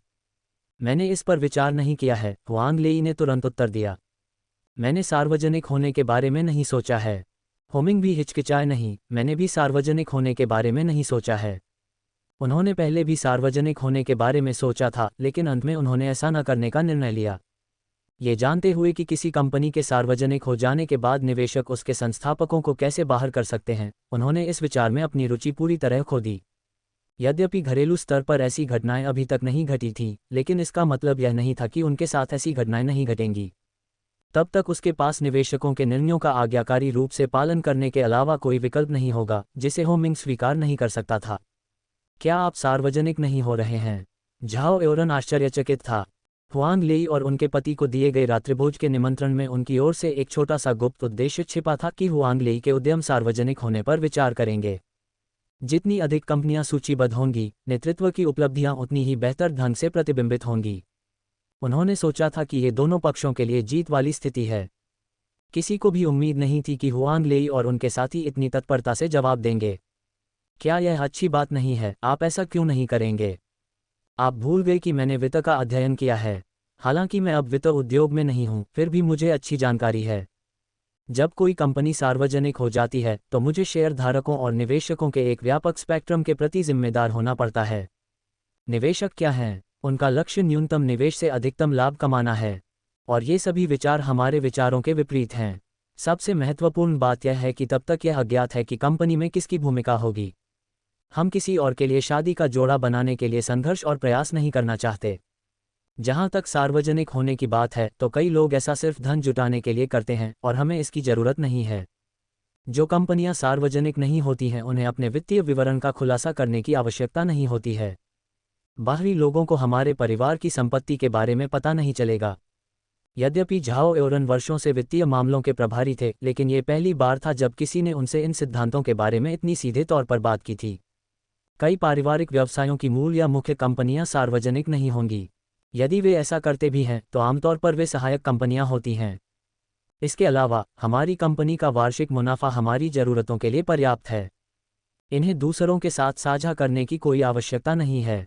थोड़ी सी नकदी के लिए कंपनी को खोना भूल जाओ। हुआंग लेई और उनके पति ने सार्वजनिक रूप से बात न करने पर जोर दिया, इसलिए झाओ एओरन उन पर दबाव नहीं बना सके और बातचीत को अन्य मामलों पर ले गए। वे दोनों एक खेत पर समय बिता चुके थे, इसलिए उन्होंने खेत पर होने वाली सभाओं और अपने परिचित लोगों की वर्तमान परिस्थितियों पर चर्चा की। इस प्रकार फैन शियाओफेई और वांग नान के बारे में बात करने से बचने का कोई तरीका नहीं था। आखिरी बार जब मैंने फैन शियाओफेई को देखा था तो वह थका हुआ लग रहा था। फैन जियाओफेई, क्या वह अब बहुत दयनीय स्थिति में रह रहा है? यहाँ आने के बाद से झाओ या कई बार वापस नहीं गया था। बाद में जब उन्होंने इस विषय पर चर्चा की तो उन्होंने बताया कि व्यवसाय में असफलता के कारण परिवार ने अपना आंगन वाला घर बेच दिया था और किसी को नहीं पता था कि वे कहाँ चले गए। ये जानते हुए कि वे ऐसी स्थिति में गिर गए थे, कोई भी अनुमान लगा सकता था कि फैन शियाओफेई की स्थिति भी इससे बेहतर नहीं थी। वह मुझसे कोई संबंध नहीं रखना चाहता था, लेकिन उसकी शक्ल देखकर मैंने उसके बारे में पूछताछ की। झाओ एओरन ने कभी उम्मीद नहीं की थी कि फैन शियाओफेई इतनी बुरी स्थिति में पहुंच जाएगा। उसने अपनी सारी संपत्ति राजधानी के किसी बड़े व्यक्ति की परियोजना में लगा दी। शुरू में तो सब कुछ ठीक चला और उन्हें अच्छा खासा लाभांश प्राप्त हुआ। वह इतना उत्साहित हो गया कि उसने लाभांश को पुनः निवेश कर दिया और बाहर से कमाए गए पैसे भी इसमें लगा दिए। और फिर लोग पैसे लेकर भाग गए।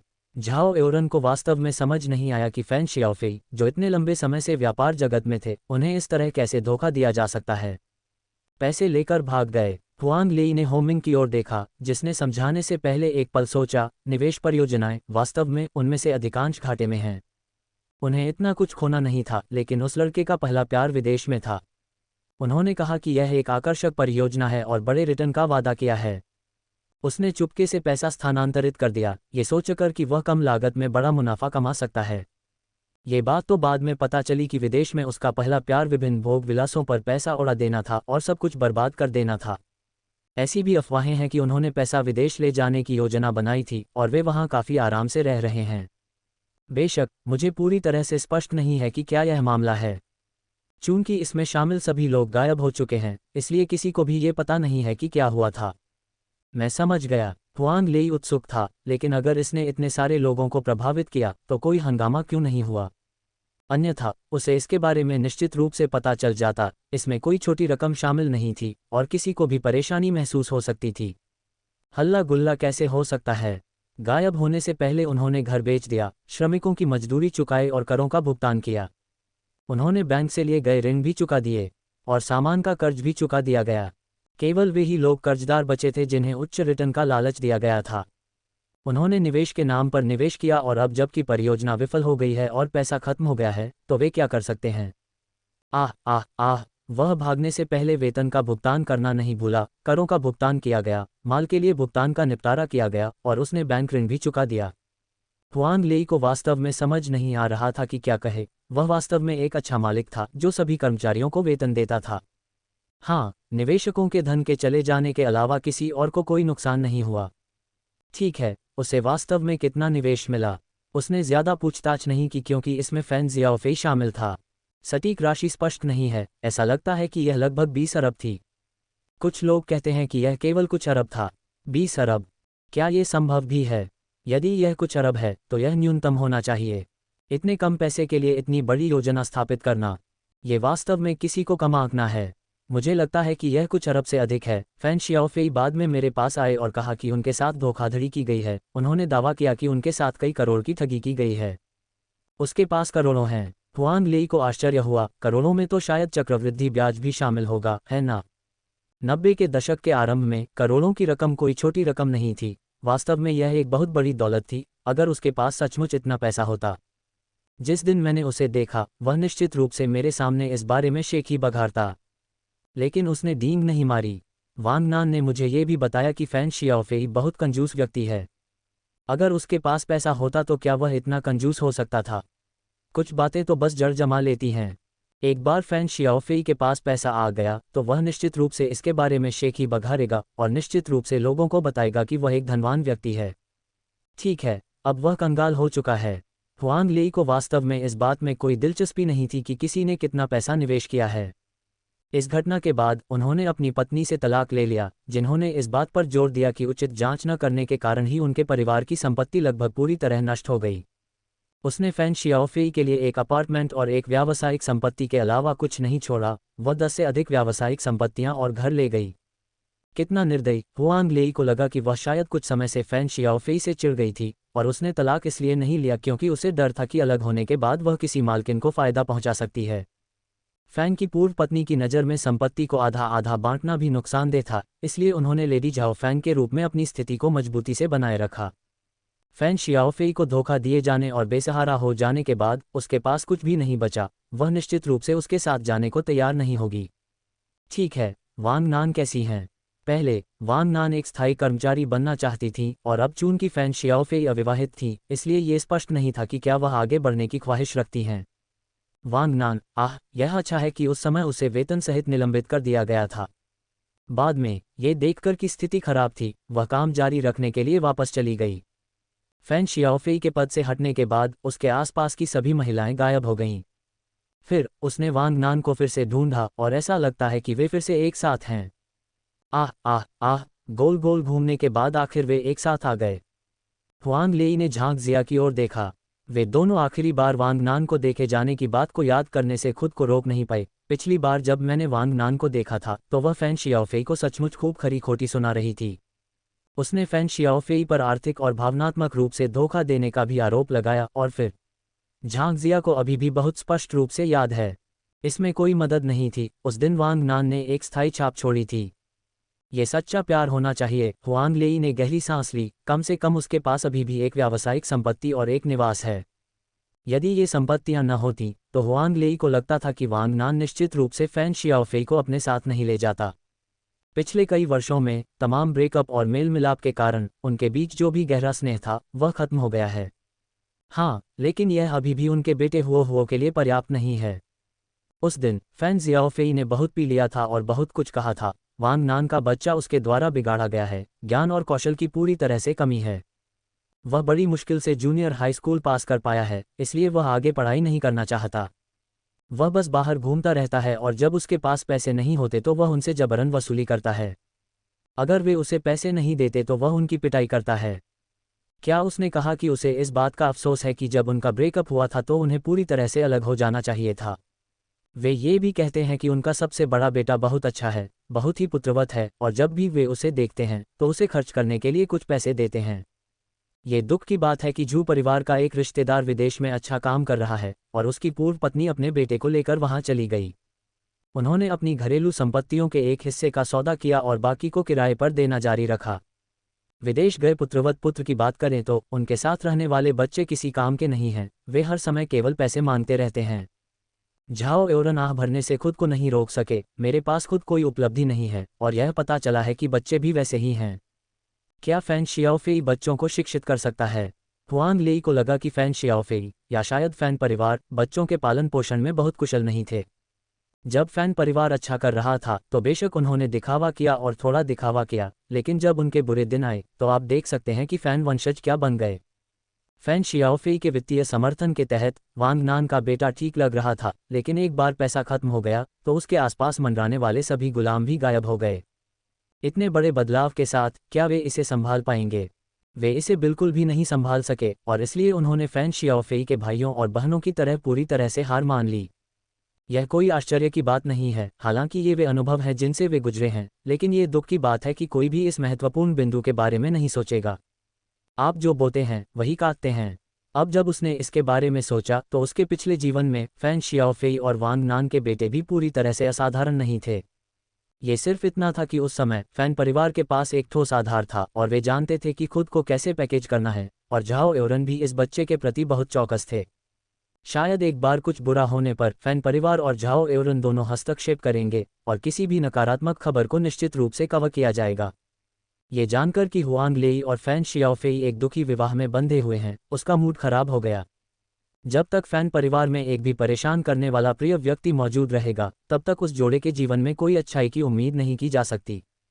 हुआंग लेई अब दाबाओ और एरबाओ को उचित रूप से शिक्षित करने पर ध्यान केंद्रित कर रही थी। वह फैन शियाओफेई और उसकी पत्नी की विपत्ति पर हंसने का जोखिम नहीं उठा सकती थी, क्योंकि बदले में उसे उपहास का पात्र बनना पड़ा। न केवल उसने ऐसा सोचा, बल्कि झाओ एओरन और उसकी पत्नी और झांग जिया भी अधिक सतर्क हो गए। भले ही बच्चे लगभग 20 वर्ष के थे, वे ढिलाई नहीं बरत सकते थे। सौभाग्यवश तीनों परिवारों के बच्चे उनकी अपेक्षाओं के अनुरूप धीरे धीरे बड़े हुए, भले ही बहुत अच्छे नहीं रहे। दाबाओ और एरबाओ के बड़े होने के बाद उन्होंने हुआंग लेई और होमिंग से कार्यभार संभाला और कंपनी का विस्तार और मजबूती की। हुआंग दापेंग और उनकी पत्नी को विदा करने के बाद हुआंग लेई और होमिंग ने अपना सेवानिवृत्ति जीवन शुरू किया। वे अपने जीवन के अंतिम 2 वर्षों तक आराम से रहे। जब वे राजधानी शहर लौट आए, उस समय झाओ एओरन की पत्नी का पहले ही निधन हो चुका था। उन्होंने हुआंग लेई के घर के पास एक सहयोवान खरीदा और वह हर दिन चाय, भोजन और बातचीत के लिए वहां आते थे। वृद्ध लोग अक्सर अपनी युवावस्था की घटनाओं के बारे में बात करते हैं, लेकिन जहां तक उनके वंशजों का सवाल है, वे शायद ही कभी उनका उल्लेख करते हैं। उनकी सोच ये थी कि बच्चों के मामले उनके माता पिता पर छोड़ दिए जाने चाहिए। वे अपने बेटों और फिर अपने पोतों तथा परपोतों के बारे में चिंता नहीं कर सकते। हुआंग लेई के निधन के समय झाओ एओरन खूब रोया, उसका दिल होमिंग से भी अधिक टूट गया था। हुआंग लेई के अंतिम संस्कार के बाद झाओ एओरन फिर कभी नहीं जागा। जब झाओ वंशज उसके दफन कपड़े बदलने वाले थे, तो उन्होंने पाया कि उसका हाथ कसकर बंद था। इसे खोलने के कुछ प्रयास के बाद उन्होंने पाया कि वह बालों का एक गुच्छा पकड़े हुए था। जब वे इस बात से हैरान थे, तो उन्हें पता चला कि बूढ़े व्यक्ति ने वास्तव में एक वसीयत लिखी थी, जिसमें उन्हें निर्देश दिया गया था कि उनके शरीर के अंतिम संस्कार के बाद उनके बालों के इस गुच्छे को उनकी राख में मिला दिया जाए। यद्यपि उन्होंने यह नहीं बताया कि ये किसके बाल थे, लेकिन वे जानते थे कि यह निश्चित रूप से उनकी माँ दादी के बाल नहीं थे, बल्कि संभवतः पड़ोस में रहने वाली महिला के बाल थे। झाओ एओरन के बेटे को हमेशा याद रहता था कि झाओ एओरन के अध्ययन कक्ष में हमेशा एक अच्छी तरह से संरक्षित काले और सफ़ेद रंग की तस्वीर होती थी, और तस्वीर में जो महिला थी वह आंटी हुआंग थी। वह ये भी जानता था कि उसकी अपनी माँ हमेशा उदास रहती थी, क्योंकि चाहे वह कुछ भी करे, झाओ एओरन के दिल में हमेशा कोई और रहता था। वह हुआंग लेई से घृणा करता था, ये सोचकर कि यदि वह न होती तो उसके माता पिता का जीवन अच्छा होता। लेकिन जब वह बड़ा हुआ, तो वह खुद को हुआंग लेई से नफरत करने के लिए नहीं ला सका, क्योंकि जिस व्यक्ति से वह प्यार करती थी, उसमें कभी भी झाओ एओरन शामिल नहीं था। और उनकी नज़र में उनके पिता, जो किसी भी चीज़ के लिए सक्षम, मजबूत और दुर्जय प्रतीत होते थे, को जीवन में सबसे बड़ी बाधा का सामना तब करना पड़ा जब उनका सामना हुआंग लेई से हुआ। झांग यू हमेशा से हुआंग लेई के लिए झाओ एओरन की भावनाओं के बारे में जानता था, लेकिन दुर्भाग्य से वह उसके प्रति उदासीन थी, जिसमें मूल मेजबान भी शामिल था। उसने यह इच्छा व्यक्त की कि यदि संभव हो तो वे दोनों एक साथ न रहें। उसने यह उम्मीद नहीं की थी कि झाओ एओरन, जो अच्छे स्वास्थ्य में थी, उसके आराम करने के बाद इस दुनिया से शांतिपूर्वक चली गई। उस असफल स्वीकारोक्ति के बाद से झाओ एओरन ने फिर कभी ऐसा कुछ नहीं किया जिससे हुआंग लेई को मुश्किल स्थिति में डाला जा सके। जब वह अपने व्यवसाय का विस्तार करने में व्यस्त थीं, तो ऐसा नहीं था कि उन्हें परेशानियों का सामना नहीं करना पड़ा, लेकिन अंत में वे सभी हल हो गईं। हुआंग लेई को पता था कि ऐसा होने में झाओ एओरन का हाथ अवश्य होगा। झांग यू ने अपनी आंखें बंद कर लीं। क्या आप इस परिणाम से संतुष्ट हैं? मूल मेजबान का पूरा जीवन झाओ एओरन के प्रभुत्व में रहा था, वह कभी खुश नहीं रहा, और इस बार जो फंस गया वह झाओ एओरन था। मूल मेजबान को तो बहुत खुश होना चाहिए, है ना?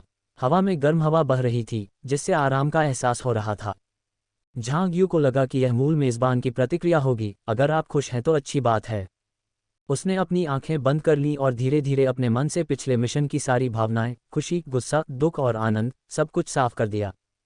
काफी देर बाद जब उसे काफी बेहतर महसूस हुआ, तो झांग यू ने फिर से अपनी आंखें खोलीं। नया मिशन स्वीकार करो।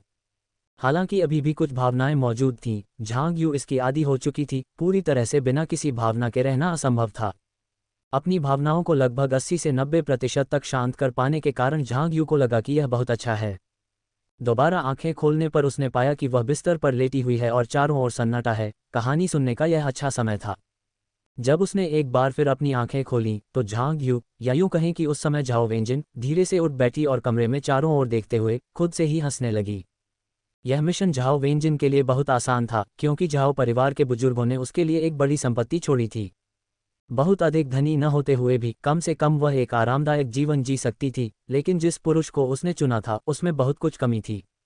प्रारंभ में मूल मेजबान और उसके माता पिता ने एक कर्तव्यपरायण और आज्ञाकारी व्यक्ति को खोजने के उद्देश्य से उसके पति लियाओ काई को चुना। वह वास्तव में सम्मानीय और ईमानदार था, लेकिन वह मूर्खतापूर्ण रूप से धर्मनिष्ठ निकला और एक कठिन और पक्षपाती सास के साथ उसके दैनिक जीवन की चुनौतियों की आसानी से कल्पना की जा सकती थी। जब तक बूढ़ा झाओ दंपति जीवित था, लियाओ परिवार ने कुछ हद तक खुद को नियंत्रित करने में कामयाबी हासिल की। भले ही वे कुछ गलत करने की योजना बना रहे थे, लेकिन वे बहुत दूर जाने की हिम्मत नहीं करते थे। बुजुर्ग दंपति की मृत्यु के बाद लियाओ परिवार ने विभिन्न शरारतें करनी शुरू कर दी और मूल मेजबान एक ऐसी व्यक्ति थी जिसकी अपनी कोई राय नहीं थी। झाओ दंपति ने सभी निर्णय लिए और झाओ वेंजिन अपने माता पिता द्वारा निर्धारित मार्ग पर चलती रही। जब झाओ दंपति को पता चला कि झाओ वेंजिन कैसी हो गई है, तो वे घबरा गए। उन्हें चिंता हुई कि कोई योग्य व्यक्ति उसके साथ दुर्व्यवहार कर सकता है। वे एक आज्ञाकारी दामाद ढूंढना चाहते थे और अंततः उन्होंने लियाओ काई को चुना, लेकिन बाद में घटित कई घटनाओं ने वृद्ध दंपति को अंतहीन पछतावे से भर दिया। उन्होंने तलाक लेने पर विचार किया था, लेकिन मूल मेजबान इससे सहमत नहीं था और लियाओ काई ने कई वादे किए, इसलिए उन्होंने तलाक नहीं लिया। काश उन्होंने उस समय तलाक ले लिया होता तो ये सब कुछ नहीं होता। झाओ वेंजिन ने धीरे से आह भरी। उसने कैलेंडर पर नजर डाली। कुछ ही दिनों में वह दिन आने वाला था जब लियाओ परिवार ने उन तीनों को लियाओ जुवान की शादी की तैयारियों पर चर्चा करने के लिए घर बुलाया था। ये लियाओ परिवार द्वारा उसे इस अपार्टमेंट से बाहर निकालने की योजना की शुरुआत भी थी। उसके ससुराल वालों, उसके पति और उसकी नंद की चापलूसी से प्रभावित होकर और इस बात से चिंतित होकर कि लियाओ काई तलाक का प्रस्ताव रख सकता है, मूल मेजबान विभिन्न कारकों पर विचार करने के बाद लियाओ परिवार के घर वापस जाने के लिए सहमत हो गया। लेकिन इस बार वह लियाओ परिवार के साथ बिल्कुल नहीं रहेगी। उनमें से प्रत्येक एक गणनाशील मुस्कुराता हुआ बाघ था। एक बूढ़ी लोमड़ी थी, उसका इसमें शामिल होने का कोई इरादा नहीं था। यदि लियाओ जुवान ने हमेशा कहा कि फैंग लिली उसके लिए अच्छी थी, सबसे अच्छी भाभी थी, तो अच्छी बहनों की इस जोड़ी को एक ही छत के नीचे रहने दें और अपने स्नेही रिश्ते को जारी रखें। यदि लियाओ काई वापस जाने पर जोर देता तो वह उसे नहीं रोकती। आखिरकार पुरुषों को अपना चेहरा बचाने की जरूरत होती है। चूंकि उसे लगा कि यू परिवार के साथ रहना अच्छा नहीं है, इसलिए उसे वापस चले जाना चाहिए। वैसे भी उनका सारा वेतन लियाओ परिवार के उपयोग के लिए था। घर पर उनकी उपस्थिति के बिना जीवन वास्तव में अधिक आरामदायक और सहज था। यदि वह तलाक लेने पर जोर देता तो भी कोई बात नहीं थी। 90 का दशक आ चुका था, तलाक कोई असामान्य बात नहीं थी। चूंकि उन्होंने सोचा कि लियाओ काई को दूसरी पत्नी ढूंढने में परेशानी नहीं होगी, तो बेहतर होगा कि वह कोई नई पत्नी ढूंढ ले। वर्तमान में उसके पास जो बचत थी उसका उल्लेख नहीं किया जा सकता। उसे अभी तक नौकरी से नहीं निकाला गया था तथा उसकी मासिक आय स्थिर थी। विशेषकर सड़क के सामने दुकान वाले आंगन वाले घर को व्यवसाय के लिए किराए पर दिया गया था, जिससे हर महीने कई हजार की कमाई होती थी। यहाँ तक कि अगर उसे सचमुच नौकरी से निकाल दिया जाता है तो भी उसे आय न होने की चिंता नहीं होगी। यह उसके और उसकी बेटी के लिए आजीविका का एक स्थिर स्रोत होने के लिए पर्याप्त होगा। इसके अलावा बचपन में मूल मेजबान ने एक प्रसिद्ध चित्रकार से भी शिक्षा ली थी और चित्रकला में उनकी नींव वास्तव में काफ़ी अच्छी थी। कॉमिक्स क्यों न बनाएं? इतनी सारी कॉमिक्स देख चुकी होने के कारण वह कोशिश कर सकती थी, या फिर वह अपने पूर्व सहपाठियों से संपर्क कर सकती है कि क्या वे उसके लिए कोई चित्रण कार्य सुझा सकते हैं। भले ही उसने एक नवागंतुक के समान कम वेतन के साथ शुरुआत की थी, लेकिन जब तक वह अपने चित्रों पर कड़ी मेहनत करती रही, उसे विश्वास नहीं था कि उसे हमेशा इतना कम वेतन मिलेगा। अपने भविष्य के जीवन के लिए एक मोटा मोटा प्लान बनाने के बाद झाओ वेंजिन ने राहत की सांस ली। इसमें कोई मदद नहीं थी, चाहे जो भी हो। हाथ में पैसा न होने से वह सचमुच चिंतित हो जाती थी। जब तक वह काम चला सकती थी, झाओ वेंजिन को कोई चिंता नहीं थी। ये सड़क संरक्षित क्षेत्र में थी, जिसका अर्थ था कि यहाँ मकानों को न तो तोड़ा जा सकता था, न ही इसका पुनर्निर्माण या पुनर्निर्माण किया जा सकता था। यदि नवीनीकरण की आवश्यकता भी हो तो उसे अनुमोदन से गुजरना होगा, अर्थात घर को वैसा ही रहना होगा जैसा वह था। झाओ वेंजिन की नवीनीकरण की कोई योजना नहीं थी। 80 के दशक के आरंभ में इस घर का पूर्ण नवीनीकरण किया गया था तथा हर कुछ वर्षों में इसका नियमित रखरखाव भी किया जाता था। घर की संरचना अभी भी ठोस थी और गुणवत्ता उत्कृष्ट थी। यद्यपि इसका अगला भाग व्यावसायिक उपयोग के लिए था, फिर भी यह अलग था। बीच में लगभग 100 वर्ग मीटर का एक छोटा सा आंगन था जहां वह फूल और घास लगा सकती थी। ऐसा जीवन जीना सुंदर होगा। रिटायर होने के लिए यह एक आदर्श स्थान होगा। फिर मुख्य भवन और बगल के कमरे थे जिनकी आंतरिक पुनः सजावट की आवश्यकता थी। घर में केवल एक ही बाथरूम था जो छोटा था और झाओ वेंजिन, जिसने हाल ही में इसका उपयोग किया था, को ये बहुत असुविधाजनक लगा। कम से कम 2 बाथरूम तो होने ही चाहिए और हो सके तो एक छोटी बालकनी भी आदर्श रहेगी। छोटी सी भी चलेगी जहां वह चाय पी सकें और बातें कर सकें। हालांकि उसे यह नहीं पता था कि अब श्रम और सामग्री की लागत कितनी होगी, लेकिन उसने अनुमान लगाया कि यह काफ़ी बड़ा खर्च होगा। उसने अपनी पासबुक निकाली और मोटा मोटा हिसाब लगाया। ऐसा लगता है कि यह पर्याप्त होना चाहिए। इन पासबुक को देखकर झाओ वेनजिन को एक महत्वपूर्ण घटना याद आई। कुछ महीनों में लियाओ जुवान के पति जी हाइकिंग अपनी कार चलाते समय एक कार दुर्घटना का शिकार हो जाएंगे। वह किसी को गंभीर रूप से घायल कर देता था और या तो उसे पीड़ित के चिकित्सा व्यय और विभिन्न मुआवजे का भुगतान करना पड़ता था ताकि वे आरोप हटा सकें, या फिर यह मामला आधिकारिक चैनलों के माध्यम से आगे बढ़ता था। लियाओ जुवान निश्चित रूप से अपने पति को परेशानी में नहीं पड़ने देती थी, जिसके परिणामस्वरूप वह सभी प्रकार से रोती और शिकायत करती थी। चूंकि कार झाओ वेनजिन के नाम से पंजीकृत थी, इसलिए कोई विकल्प नहीं था। झाओ परिवार के बुजुर्ग दंपत्ति द्वारा छोड़ा गया सारा पैसा लगभग खर्च हो चुका था, और फिर भी इसका कोई अच्छा परिणाम नहीं निकला। जब जी हाइकिंग के नियोक्ता को इस घटना के बारे में पता चला तो उन्होंने उसका अनुबंध समाप्त होने के बाद भी उसका नवीनीकरण नहीं किया। इसके बाद उन्हें जो नौकरियां मिली वे अच्छी नहीं थीं और एक बार फिर दोष मूल मेजबान पर ही आ गया।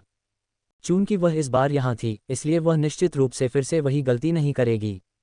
जिया हाइकिंग ने स्वयं गाड़ी चलाने पर जोर दिया और जब कुछ गलत हो गया तो वह जिम्मेदारी लेने के लिए पूरी तरह से तैयार नहीं थी। उसने बिल्कुल भी पहल नहीं की। ये जानते हुए कि ऐसी गड़बड़ी घटित हुई है, झाओ वेनजिन निश्चित रूप से इसकी जिम्मेदारी नहीं लेगा। सबसे अच्छा समाधान निश्चित रूप से कार को बेचना था। जब से झाओ परिवार के बुजुर्गों का निधन हुआ, तब से कार व्यावहारिक रूप से लियाओ परिवार का निजी वाहन बन गई थी। जब भी झाओ वेनजिन को कार का उपयोग करने की आवश्यकता होती थी तो उसे मूल रूप से कभी मौका नहीं मिलता था। यहाँ तक कि जब फैंग लिली के परिवार को इसकी आवश्यकता होती थी, वे भी इसका उपयोग कर सकते थे। इससे कोई फर्क नहीं पड़ता था कि उसे कार की शायद ही जरूरत थी। फिर भी बीमा, पार्किंग, ईंधन और वार्षिक निरीक्षण का खर्च और मरम्मत की लागत का तो जिक्र ही नहीं, सब कुछ उसकी जेब से निकलता था। जितना अधिक झाओ वेनजिन ने इसके बारे में सोचा, उतना ही अधिक उसे लगा कि मूल मालिक वास्तव में एक बड़ा मूर्ख था। कोई आश्चर्य नहीं कि लियाओ परिवार ने सभी प्रकार की साजिशें रची थीं। लियाओ काई घबराकर घर वापस भागा। क्या घर पर पैसे हैं? धन? झाओ वेनजिन ने अपनी पलकें भी नहीं उठाईं। किस लिए? कार खराब हो गई है। मरम्मत की दुकान का कहना है कि इसकी कीमत लगभग 5 से 600 होगी। लियाओ काई जानती थी कि झाओ वेनजिन शायद थोड़ी शिकायत करेगी, लेकिन फिर भी पैसे दे देगी, है ना? देखो, वह फिर से पैसे के लिए उस बड़े मूर्ख के पास आ रहा है। झाओ वेनजिन ने अभी एक टिप्पणी की ही थी कि उसे अचानक एहसास हुआ कि कार की समस्या को पूरी तरह से हल करने का ये सही अवसर है। ये फिर से कैसे खराब हो गई? झाओ वेनजिन ने मूल मालिक की तरह ही शिकायत करना शुरू कर दिया। हर दिन मैं और मेरी बेटी कार में सवारी भी नहीं कर पाते। फिर भी खर्च बहुत अधिक है, ये बहुत परेशान करने वाला है, और माँ और पिताजी के चले जाने के बाद अब उन्हें अस्पताल ले जाने की कोई आवश्यकता नहीं है। लियाओ काई ने इस पर कोई ध्यान नहीं दिया, क्योंकि महंगे खर्चों के बारे में वही पुरानी शिकायतें थीं। वास्तव में बुजुर्गों ने जाने से पहले झाओ वेनजिन को एक बड़ी रकम दी थी, जो लंबे समय तक चलने के लिए पर्याप्त थी, और किराए की आय भी थी। कुछ 100 रुपये की यह मरम्मत लागत बिल्कुल भी बड़ी रकम नहीं मानी गई। मुझे याद है कि मरम्मत की दुकान सीधे कार खरीदने की पेशकश करती है, चाहे कीमत कितनी भी हो। बस इसे सीधे बेच दो। वैसे भी मैं इसका उपयोग नहीं कर सकता, और बचाए गए पैसों से मैं टैक्सी ले सकता हूँ। झाओ वेनजिन को पता था कि कार की मरम्मत कहाँ हो रही है। बेडरूम में अपने कपड़े बदलने के बाद वह बाहर जाने के लिए तैयार हो गई। स्थिति क्या है? झाओ वेनजिन के इस अप्रत्याशित विचार ने लियाओ काई को पूरी तरह से चकित कर दिया। हमें कार की आवश्यकता क्यों नहीं होगी? कार होने से यात्रा सुविधाजनक हो जाती है। लियाओ काई वास्तव में काम पर आने जाने के लिए कार रखने की आदी हो गई थी। सहकर्मियों की तरह कष्ट न सहना, कठिनाइयों में साइकिल चलाना, सर्दी और गर्मी को सहना तथा बारिश और बर्फ का सामना करना सचमुच बहुत कष्टदायक है। घर पर कार होने से पारिवारिक मामलों में भी सुविधा होती थी। सुविधाजनक यात्रा, ये किसके लिए सुविधाजनक रहा है?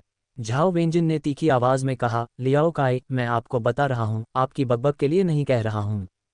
जरा सोचिए, पिछले 2 सालों में क्या हमारी माँ और बेटी कभी मेरी कार में सवार हुई हैं? यहाँ तक कि आपकी बड़ी बहन के परिवार ने भी मुझसे ज़्यादा बार इसका इस्तेमाल किया है। ऐसी कार रखने का क्या मतलब है जिसका मैं उपयोग नहीं कर सकता? सिर्फ तुम्हें सम्मान देने के लिए। अगर आप इज्जत चाहते हैं तो कोई बात नहीं, खुद जाकर एक कार खरीदिए और ड्राइविंग का सारा खर्च खुद उठाए। झाओ वेनजिन ने लियाओ काई को कोई भाव नहीं दिया, अपना पर्स उठाया और चली गई। लियाओ काई घबरा गया, जल्दी से उसका पीछा किया। झाओ वेनजिन को रोकने की कोशिश की। वह उसे कार बेचने की अनुमति बिल्कुल नहीं दे सकता था। यदि कार चली जाए तो क्या उसे साइकिल से काम पर जाना पड़ेगा? उसके सहकर्मी उसके बारे में क्या कहेंगे? वह कल्पना कर सकता था कि उसके सहकर्मी उसके बारे में किस तरह बात करेंगे, और जो युवा महिला सहकर्मी पहले उसे ईर्ष्या और प्रशंसा की दृष्टि से देखती थी, अब वे ऐसा नहीं करेंगी। ऐसी स्थिति के बारे में सोचकर ही लियाओ काई का शरीर कांप उठा। नहीं, कार को वहीं रुकना था। वह वास्तव में समझ नहीं पा रहा था कि झाओ वेंजिन इतना अनुचित क्यों था। झाओ वेंजिन के बाहर निकलने के बाद उसने एक खाली टैक्सी को गुजरते हुए देखा और तुरंत उसे रोककर वहां से चली गई। अपने घर के पास स्थित पारिवारिक दुकान के पास से गुजरते हुए वह दुकानदार को दरवाजे पर नजर रखने के लिए याद दिलाना नहीं भूला, अगर तुम लियाओ काई को जाते हुए देखो तो दरवाजा बंद करने में मेरी मदद करो। यह उम्मीद मत कीजिए कि लियाओ काई के जाने के बाद उसे दरवाज़ा बंद करना याद रहेगा। सबसे अच्छा उपाय यह है कि किसी को दरवाज़ा बंद करने के लिए ढूंढ लिया जाए। किराएदार ने स्वीकृति की ध्वनि निकाली, हालांकि उसे ठीक से पता नहीं था कि क्या हुआ था। वह अनुमान लगा सकता था कि यह संभवतः मूर्ख लियाओ काई था जिसने झाओ वेंजिन को फिर से गुस्सा दिलाने के लिए कुछ किया था। जब लियाओ काई बाहर निकला तो उसने चारों ओर देखा, लेकिन झाओ वेंजिन का कोई निशान नहीं देखा। ऊपर देखते ही उसने देखा कि किराएदार दुकान के प्रवेश द्वार पर खड़ा है। क्या तुमने मेरी पत्नी को देखा है? टैक्सी ली। कई लोगों ने झाओ वेंजिन को टैक्सी से जाते देखा था, लेकिन वह कहाँ जा रही थी इसके बारे में उसने नहीं बताया था। क्षमा करें, उसने नहीं बताया था। टैक्सी ली। लियाओ काई का चेहरा बदल गया जब उसे एहसास हुआ कि वह शायद मरम्मत की दुकान की ओर जा रही है। क्या बर्बादी है टैक्सी लेना भी। उनके विचार में यदि दूरी अधिक नहीं थी तो टैक्सी क्यों लें जब आप पैदल ही वहां जा सकते हैं। लियाओ काई ने मन बना लिया कि उसे बाद में उससे बात करनी होगी। पैसे बचाने का कोई भी अवसर हाथ से नहीं जाने देना चाहिए। वे इसे ऐसे ही बर्बाद नहीं कर सकते थे। झाओ वेंजिन को इस बात का कोई अंदाजा नहीं था कि लियाओ काई उसे इस आधार पर व्याख्यान देने की योजना बना रहा था कि उसने टैक्सी ली थी। जब वह मरम्मत की दुकान पर पहुंची तो मालिक ने सोचा कि वह भुगतान करने आई है। हर कोई जानता था कि लियाओ काई दिवालिया हो चुका है और हमेशा कार मालिक उसकी पत्नी ही भुगतान करने आती थी। बॉस, आप हमारी कार की हालत जानते हैं। आपकी दुकान पर हमेशा इसकी मरम्मत होती है। ईमानदारी से बताए, आप इस कार के लिए कितना लेंगे? झाओ वेंजिन का भुगतान करने का कोई इरादा नहीं था। वह बहुत सीधी थी। क्या? बॉस और मैकेनिक जो उसका स्वागत करने वाले थे दोनों दंग रह गए। कार बेच दो। क्या आप वाकई कार बेचना चाहते हैं? क्या लियाओ भाई को पता है? वे सभी जानते थे कि वह कार की मालिक थी, लेकिन लियाओ काई ही उसे चला रहा था। वह जानता है, मैंने कार खरीदी और उसका भुगतान भी किया, और अब मैं भुगतान जारी नहीं रखना चाहता, खासकर तब जब मुझे उसकी ज़रूरत नहीं है। आप इसे लेंगे या नहीं? अगर नहीं तो मैं बगल वाली दुकान के मालिक से पूछूंगा कि वह देख ले। आसपास कई मरम्मत की दुकानें होने के कारण वह एक से दूसरी दुकान पर जाकर पूछ सकती थी। बॉस को समझ आ गया। ऐसा लग रहा था कि दंपति के बीच कार की मरम्मत के खर्च को लेकर बहस हुई थी। बेशक, मैं कार ले लूंगा। मालिक ने तुरंत कीमत बता दी, जैसा कि कार के मालिक ने स्वयं तय किया था। झाओ वेंजिन ने आश्चर्यचकित होकर कहा, बॉस, हमने इतने लंबे समय तक व्यापार किया है, फिर भी आप ऐसा करते हैं। छोड़ो, मैं अगले दरवाजे पर पूछ लूंगा। झाओ वेंजिन पड़ोसी दुकान पर जाने के लिए तैयार हो गया। इस दुकान के मालिक ने बहुत कम कीमत बताकर बहुत ही कठिन मोलभाव किया। उसे बिना किसी हिचकिचाहट के जाते देख मालिक ने तुरंत अपना प्रस्ताव 2000 रुपये बढ़ा दिया। झाओ वेंजिन रुके नहीं, सीधे बाहर की ओर बढ़ गए। उसे जाते देख मालिक चिंतित हो गया। चलो बहन, अपनी कीमत बताओ। अगर यह सही है तो मैं इसे ले लूंगा, अगर नहीं तो आप अगले दरवाजे पर जा सकते हैं। मालिक ने झाओ वेंजिन के प्रति प्रस्ताव को देखने का फैसला किया। झाओ वेंजिन ने स्पष्ट रूप से अपनी कीमत बताई, जिसे सुनकर मालिक आश्चर्यचकित हो गया। ये थोड़ा उच्च। दरअसल कीमत असंभव नहीं थी। इसका मतलब सिर्फ इतना था कि खरीद के बाद उसे ज्यादा लाभ नहीं होगा। मैं कहीं और पूछ लूंगा। झाओ वेंजिन ने जल्दी नहीं की, अगले दरवाजे पर जाने के लिए तैयार हो गया।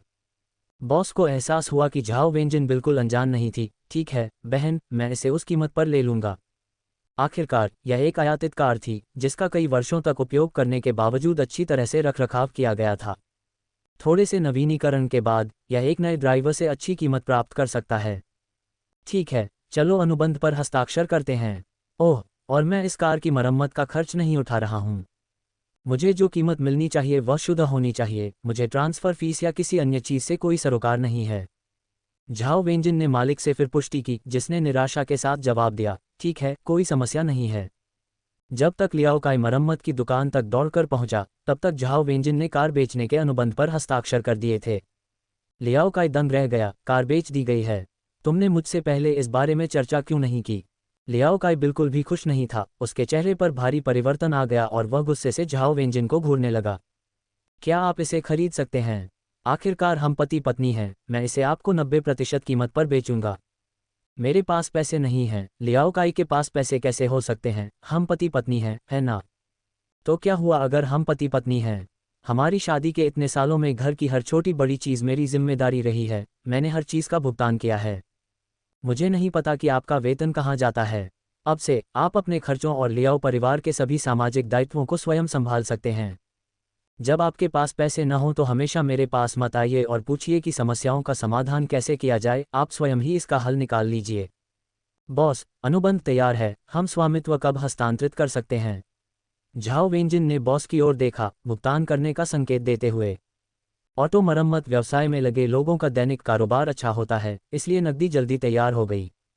इसकी कोई ज़रूरत नहीं है, चलो बैंक चलते हैं और पैसा ट्रांसफ़र कर देते हैं ताकि सब कुछ साफ हो जाए।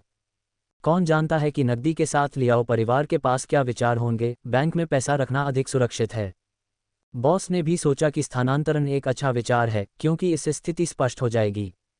जब बैंक अभी भी खुला था, उन्होंने शीघ्रता से स्थानांतरण पूरा कर लिया। जहां तक स्वामित्व हस्तांतरण के लिए कागजी कार्रवाई का सवाल है, बॉस ऐसे मामलों से परिचित थे और प्रक्रिया को अच्छी तरह जानते थे। जब समय आएगा तो मैं आपको स्वामित्व हस्तांतरण के लिए वाहन प्रबंधन कार्यालय ले जाऊंगा। झाओ वेंजिन बिना किसी समस्या के सहमत हो गए। ठीक है, मैं कल छुट्टी ले लूंगा। लियाओ काई सचमुच बहुत क्रोधित था। उनके कड़े विरोध के बावजूद झाओ वेंजिन को इसकी कोई परवाह नहीं थी। अगले दिन दोनों को वाहन के हस्तांतरण पर चर्चा करते हुए देखकर लियाओ काई ने गहरी सांस ली। झाओ वेंजिन, आपको वास्तव में मेरी राय की परवाह नहीं है। क्या आप एक कार खरीद सकते हैं? क्या आप कार से जुड़े सभी खर्चों का भुगतान कर सकते हैं? ये कैसा रहेगा? अगर आप उस कीमत से मेल खा सकें जो मैंने बॉस को बेची थी, तो मैं अंतर का भुगतान कर दूंगा और हम बॉस से इसे हमें बेचने के लिए कह सकते हैं। झाओ वेंजिन ने उदारतापूर्वक प्रस्ताव दिया। मेरे पास पैसे नहीं हैं। लियाओ काई ने हिचकिचाते हुए एक बार फिर स्वीकार किया कि उसके पास पैसे नहीं हैं। झाओ वेंजिन ने अविश्वास में अपना सिर हिलाया। आपके पास पैसे नहीं हैं, आप कार भी नहीं रख सकते, तो फिर आप इसे रखने पर क्यों जोर दे रहे हैं? मरम्मत का खर्च आप उसे वहन नहीं कर सकते, है ना? मैंने ईंधन गेज की जांच की और ऐसा लगता है कि इसमें बहुत कम ईंधन बचा है। आपको ईंधन भरना होगा। क्या आपके पास ईंधन के लिए पैसे हैं? लियाओ काई केवल गाड़ी चलाने के लिए जिम्मेदार था और उसने कभी ईंधन भरने की लागत के बारे में चिंता नहीं की। तो आप वास्तव में भुगतान नहीं कर रहे हैं। मैंने पहले ही कहा है, मैं तो कार का इस्तेमाल भी नहीं करता, फिर मैं इसके लिए पैसे क्यों दूंगा? जब हम इस पर काम कर रहे हैं तो बीमा भुगतान जल्द ही होने वाला है, इसलिए बेहतर है कि कार को रास्ते से हटा दिया जाए। क्या आपके पास बीमा के लिए 2 या 3 हज़ार रुपये हैं? झाओ वेंजिन ने लियाओ काई पर फिर से प्रहार किया। बाद वाले को ऐसा महसूस हुआ जैसे झाओ वेंजिन ने उसका दिल चीर दिया हो। पैसे नहीं? ठीक है, जब तुम्हारे पास कुछ भी नहीं है और पैसे भी नहीं हैं, तो कार चलाने के बारे में चिंता करना बंद करो। अपने आप को स्पष्ट रूप से देखें। वैसे मुझे पता है कि तुम परेशान हो और मैंने तुम्हें संतुष्ट नहीं किया है। तुम अपने परिवार के घर वापस जा सकते हो। मैं पहले निकलूंगा। झाओ वेंजिन बहुत दृढ़ निश्चयी था और उसने बस एक टैक्सी बुलाई और चला गया। लियाओ काई ने झाओ वेंजिन को मजबूर करने के लिए इस रणनीति का उपयोग करने की योजना बनाई थी, जो अतीत में हमेशा काम करती थी, लेकिन किसी तरह इस बार यह उल्टा पड़ गया। मरम्मत की दुकान पर मौजूद लोग निराश लियाओ काई को देख रहे थे, उसे सांत्वना देना चाहते थे, लेकिन समझ नहीं पा रहे थे कि क्या कहें। उन्होंने सचमुच यह उम्मीद नहीं की थी कि लियाओ काई ऐसा व्यक्ति होगा जो अपना वेतन अपने पास रखेगा और फिर अपनी पत्नी से बिल का भुगतान करने को कहेगा। इससे उनमें से कई लोग उसे नीची नज़र से देखने लगे। उन्होंने ऐसा घृणित आदमी कभी नहीं देखा था। यद्यपि बॉस ने लियाओ काई का तिरस्कार किया, फिर भी वह एक व्यवसायी था जो किसी को भी पूरी तरह से अलग थलग नहीं करना चाहता था और उसने लियाओ काई का उत्साहपूर्वक स्वागत किया। लियाओ काई स्वयं भी काफ़ी निराश था और जितना अधिक वह इसके बारे में सोचता, उतना ही कम उसे समझ आता। वह गुस्से में मरम्मत की दुकान के मालिक को बता रहा था कि कैसे झाओ परिवार एक बच्चे को दूसरे पर तरजीह देता है और कैसे झाओ वेंजिन उसे नीची नज़र से देखता है। लियाओ काई की शिकायतें सुनकर युवा मैकेनिक पूरी तरह से अवाक रह गए। उनमें से एक ने धीरे से कहा, मैंने वास्तव में कभी किसी को इतना निर्लज और अधिकारपूर्ण नहीं देखा। एक अन्य मैकेनिक ने लगातार सिर हिलाया, वह बहुत ईमानदार दिखता है, लेकिन जब दूसरों के खिलाफ साजिश रचने की बात आती है। लियाओ काई बुरे मूड में, केवल सोच में डूबा हुआ था और उसे इस बात का जरा भी अंदाजा नहीं था कि मरम्मत की दुकान के कर्मचारी भी उसे नीची नज़र से देखते हैं।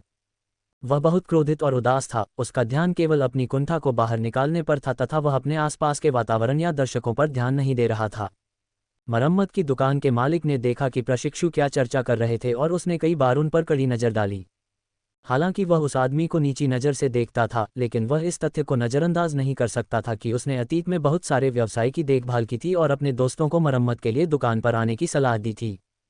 प्रशिक्षुओं ने बॉस को लियाओ काई के साथ हंसी खुशी बातें करते देखा और बॉस की बहुत प्रशंसा की, जो स्थिति से अवगत होने के बावजूद भी इतने हंसमुख और बातूनी थे। लियाओ काई ने काफ़ी गुस्सा निकालने के बाद अचानक महसूस किया कि उसका मूड काफ़ी बेहतर हो गया है। धन्यवाद, देर हो रही है, मुझे वापस जाना चाहिए। जैसे ही वह घर जाने वाला था, उसे याद आया कि उसे अभी भी लियाओ परिवार के पास वापस जाना है ताकि झाओ वेंजिन को कार बेचने से मना कर दे। अंत में कार तो बेच दी गई और वह अकेला व्यक्ति बचा जो पूरी तरह से मूर्ख की तरह दिख रहा था, जो कि बहुत शर्मनाक था। अगर वह अब वापस चला गया तो झाओ वेंजिन क्या सोचेगा? क्या वह भविष्य में फिर से इस रणनीति का उपयोग कर सकेगा? यहाँ तक कि अगर वह इसका उपयोग करने के बारे में सोचता भी है तो उसने भविष्यवाणी की कि झाओ वेंजिन अब उसे गंभीरता से नहीं लेगा, ये सोचकर कि यह सिर्फ एक डराने की रणनीति है। झाओ वेंजिन घर लौट आया और तब तक बहुत देर हो चुकी थी और घर में कुछ भी तैयार नहीं था। अपने खाते में अभी अभी जमा हुए पैसों के बारे में सोचते हुए, चलो बेटी, बाहर खाना खाने चलते हैं। यद्यपि वे बहुत अमीर नहीं थे, फिर भी जीवन बहुत अच्छा था, उन्हें बचत करने की कोई आवश्यकता नहीं थी। मूल मालिक की तरह लियाओ परिवार और हुओ को देने के लिए सारा पैसा बचाना सवाल से बाहर था। उसका पैसा केवल वह और उसकी बेटी ही इस्तेमाल कर सकते थे। गर्मी लगभग आ गई है, नए कपड़े खरीदने का समय आ गया है। आप देखिए, एक लड़की को अच्छे कपड़े पहनने चाहिए, इसी से वह अच्छी दिखती है।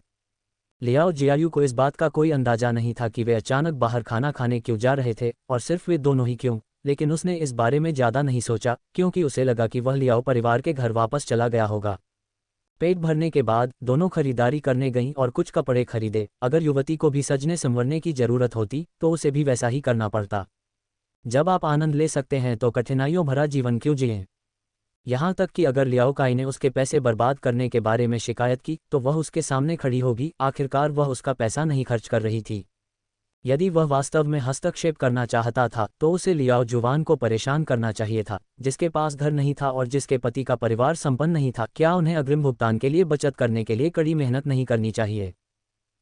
अगर भविष्य में लियाओ काई और साथ ही लियाओ परिवार ने फिर से झगड़ा शुरू कर दिया तो वह बिना किसी शिष्टाचार के बाहर चली जाएगी। उनसे बहस करने का क्या मतलब है, क्योंकि उनकी स्थिति अलग अलग है। एक पुरुष, एक ससुराल वाले, एक चाचा, एक चाची, एक भाभी, जिनमें से प्रत्येक अपने बारे में बहुत अधिक सोचते हैं। सबसे अच्छा तरीका यह था कि वह स्पष्ट हो जाए, लियाओ परिवार से मिलने न जाए, क्योंकि वह लियाओ परिवार के घर में नहीं रहती थी और उन पर निर्भर नहीं थी, इसलिए वह उन्हें नज़रअंदाज कर सकती थी। आज लियाओ जियायू बहुत अच्छे मूड में थी। उसने स्वादिष्ट खाना खाया था और नए कपड़े खरीदे थे। कोई कैसे खुश नहीं हो सकता? वैसे अगर तुम्हारे पिताजी ये देख लें और शिकायत करने लगें तो तुम आकर मुझे बताना। उसने सोचा कि लियाओ काई का मूड बहुत खराब होगा और वह उन्हें डांटने का मौका ढूंढेगा। वैसे भी उनके पास उन्हें खुश करने का कोई रास्ता नहीं था, उन्हें स्थिति की वास्तविकता का एहसास कराना ही था। झाओ वेंजिन और उसकी बेटी एक अच्छे भोजन के लिए बाहर गए, उसके बाद खरीदारी की होड़ लगी, बहुत अच्छा महसूस कर रहे थे। इस समय लियाओ परिवार में माहौल बिल्कुल भी अच्छा नहीं था। झांग झाओदी को उम्मीद नहीं थी कि झाओ वेंजिन वास्तव में कार बेच देगा, जिससे बूढ़ी महिला क्रोधित हो जाएगी। उसके लिए जब लियाओ काई को कार मिल गई तो बाहर जाना और घूमना प्रतिष्ठित लगने लगा, क्योंकि हर कोई उसके 3 उत्कृष्ट बच्चों के लिए उससे ईर्ष्या करता था। अब जबकि शेखी बघारने का सबसे महत्वपूर्ण साधन चला गया था और कार भी बिक गई थी, तो बूढ़ी महिला बहुत बुरे मूड में थी। आपने अपनी बहू पर अच्छी नज़र क्यों नहीं रखी? जब लियाओ जुवान और जी हाइकिंग रात के खाने के लिए तैयार होकर घर लौटे तो उन्होंने सुना कि लियाओ काई ने कार बेच दी है और तुरंत घबरा गए। कार क्यों बेची गई? दूसरे भाई, इतना बड़ा मामला, आप मुझसे इसका जिक्र कैसे नहीं कर सकते थे? लियाओ जुवान ने आज कहे गए अपने घमंड भरे शब्दों के बारे में सोचा और जानती थी कि अगर उसने इसे अच्छी तरह से नहीं संभाला तो हर कोई निश्चित रूप से उस पर हंसेगा। मुझे भी आपकी दूसरी भाभी ने अंतिम क्षण में सूचित किया था। उन्होंने गहरी सांस लेते हुए कहा, जब तक मुझे इसका एहसास हुआ, कार बेचने का अनुबंध पहले ही हस्ताक्षरित हो चुका था और हमें पैसे भी मिल चुके थे। लियाओ काई ने गहरी सांस छोड़ते हुए कहा, मैं कुछ नहीं कर सकता, कार उसके नाम पर थी। अगर वह इसे बेचना चाहती तो मैं उसे रोक नहीं सकता था। लियाओ काई असहाय महसूस कर रहा था। बेशक वह नहीं चाहता था कि ऐसा हो। अब पैसा किसके हाथ में है? झांग झाओदी कार के चले जाने के बाद से स्थिति को स्वीकार करने में अपनी अनिच्छा के बावजूद जानती थी कि इसमें कोई मदद नहीं की जा सकती। पैसा कार के मालिक के पास है, लियाओ काई ने उदासीनता से कहा। लियाओ जुवान ने शुरू में सोचा कि लियाओ काई मजाक कर रही है, लेकिन जब उसे पता चला कि कार वास्तव में बिक चुकी है तो वह चिल्लाई, कार कैसे बिक सकती है? हमें अभी भी कार की ज़रूरत है। आज उसके द्वारा कहे गए साहसिक शब्दों को याद करके लियाओ जुवान को इतना गुस्सा आया कि वह पागल हो गई। जी हाइकिन की अभिव्यक्ति भी अच्छी नहीं थी। वह मूलतः कक्षा के पुनर्मिलन समारोह में कार से नहीं जाना चाहता था, लेकिन लियाओ जुवान ने अपनी प्रतिष्ठा बचाने की चिंता में इस बात पर जोर दिया कि वे सहपाठियों को लेने के लिए कार से जाएंगे। अब बहुत जल्दी बोलने के कारण कार के चले जाने के बाद जी हाइकिन पहले से ही कल्पना कर सकता था कि उसके कॉलेज के सहपाठी इस मामले पर कैसे चर्चा करने वाले थे। जी हाइकिंग लियाओ जुवान से बहुत असंतुष्ट था, जिसने दावा किया था कि यह उसके चेहरे के लिए था, जबकि वास्तव में यह अनिश्चित था कि वास्तव में चेहरा कौन बचा रहा था।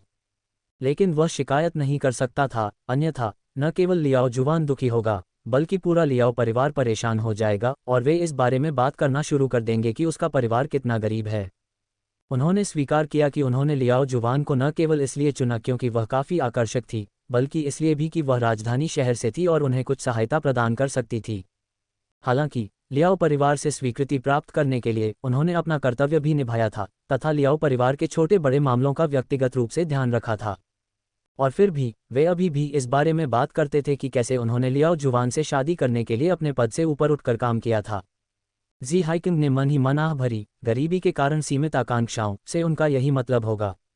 झांग झाओदी अपनी बेटी को गुस्सा करते देख सिरदर्द से भी जूझ रही थी, क्योंकि उसे पता था कि यह उसके अपने गुस्से के कारण है और उन्होंने उसे बिगाड़ दिया है। अन्यथा वे लियाओ जुवान को शामिल नहीं करते। कौन नहीं चाहेगा कि उसकी बेटी अच्छी शादी करे और एक दिन अपने परिवार का भरण पोषण कर सके। लेकिन लियाओ जुवान के इस तरह के व्यवहार के कारण भले ही वह एक उच्च स्थिति वाले परिवार में शादी कर ले, वह केवल लियाओ परिवार के लिए परेशानी ही लाएगी। बेहतर होगा कि जी हाइकिन को ही चुना जाए, जिसका भविष्य कम से कम आशाजनक तो लग रहा है। इससे भी महत्वपूर्ण बात यह है कि ऐसे व्यक्ति को विभिन्न तरीकों से नियंत्रित और दबाया जा सकता है।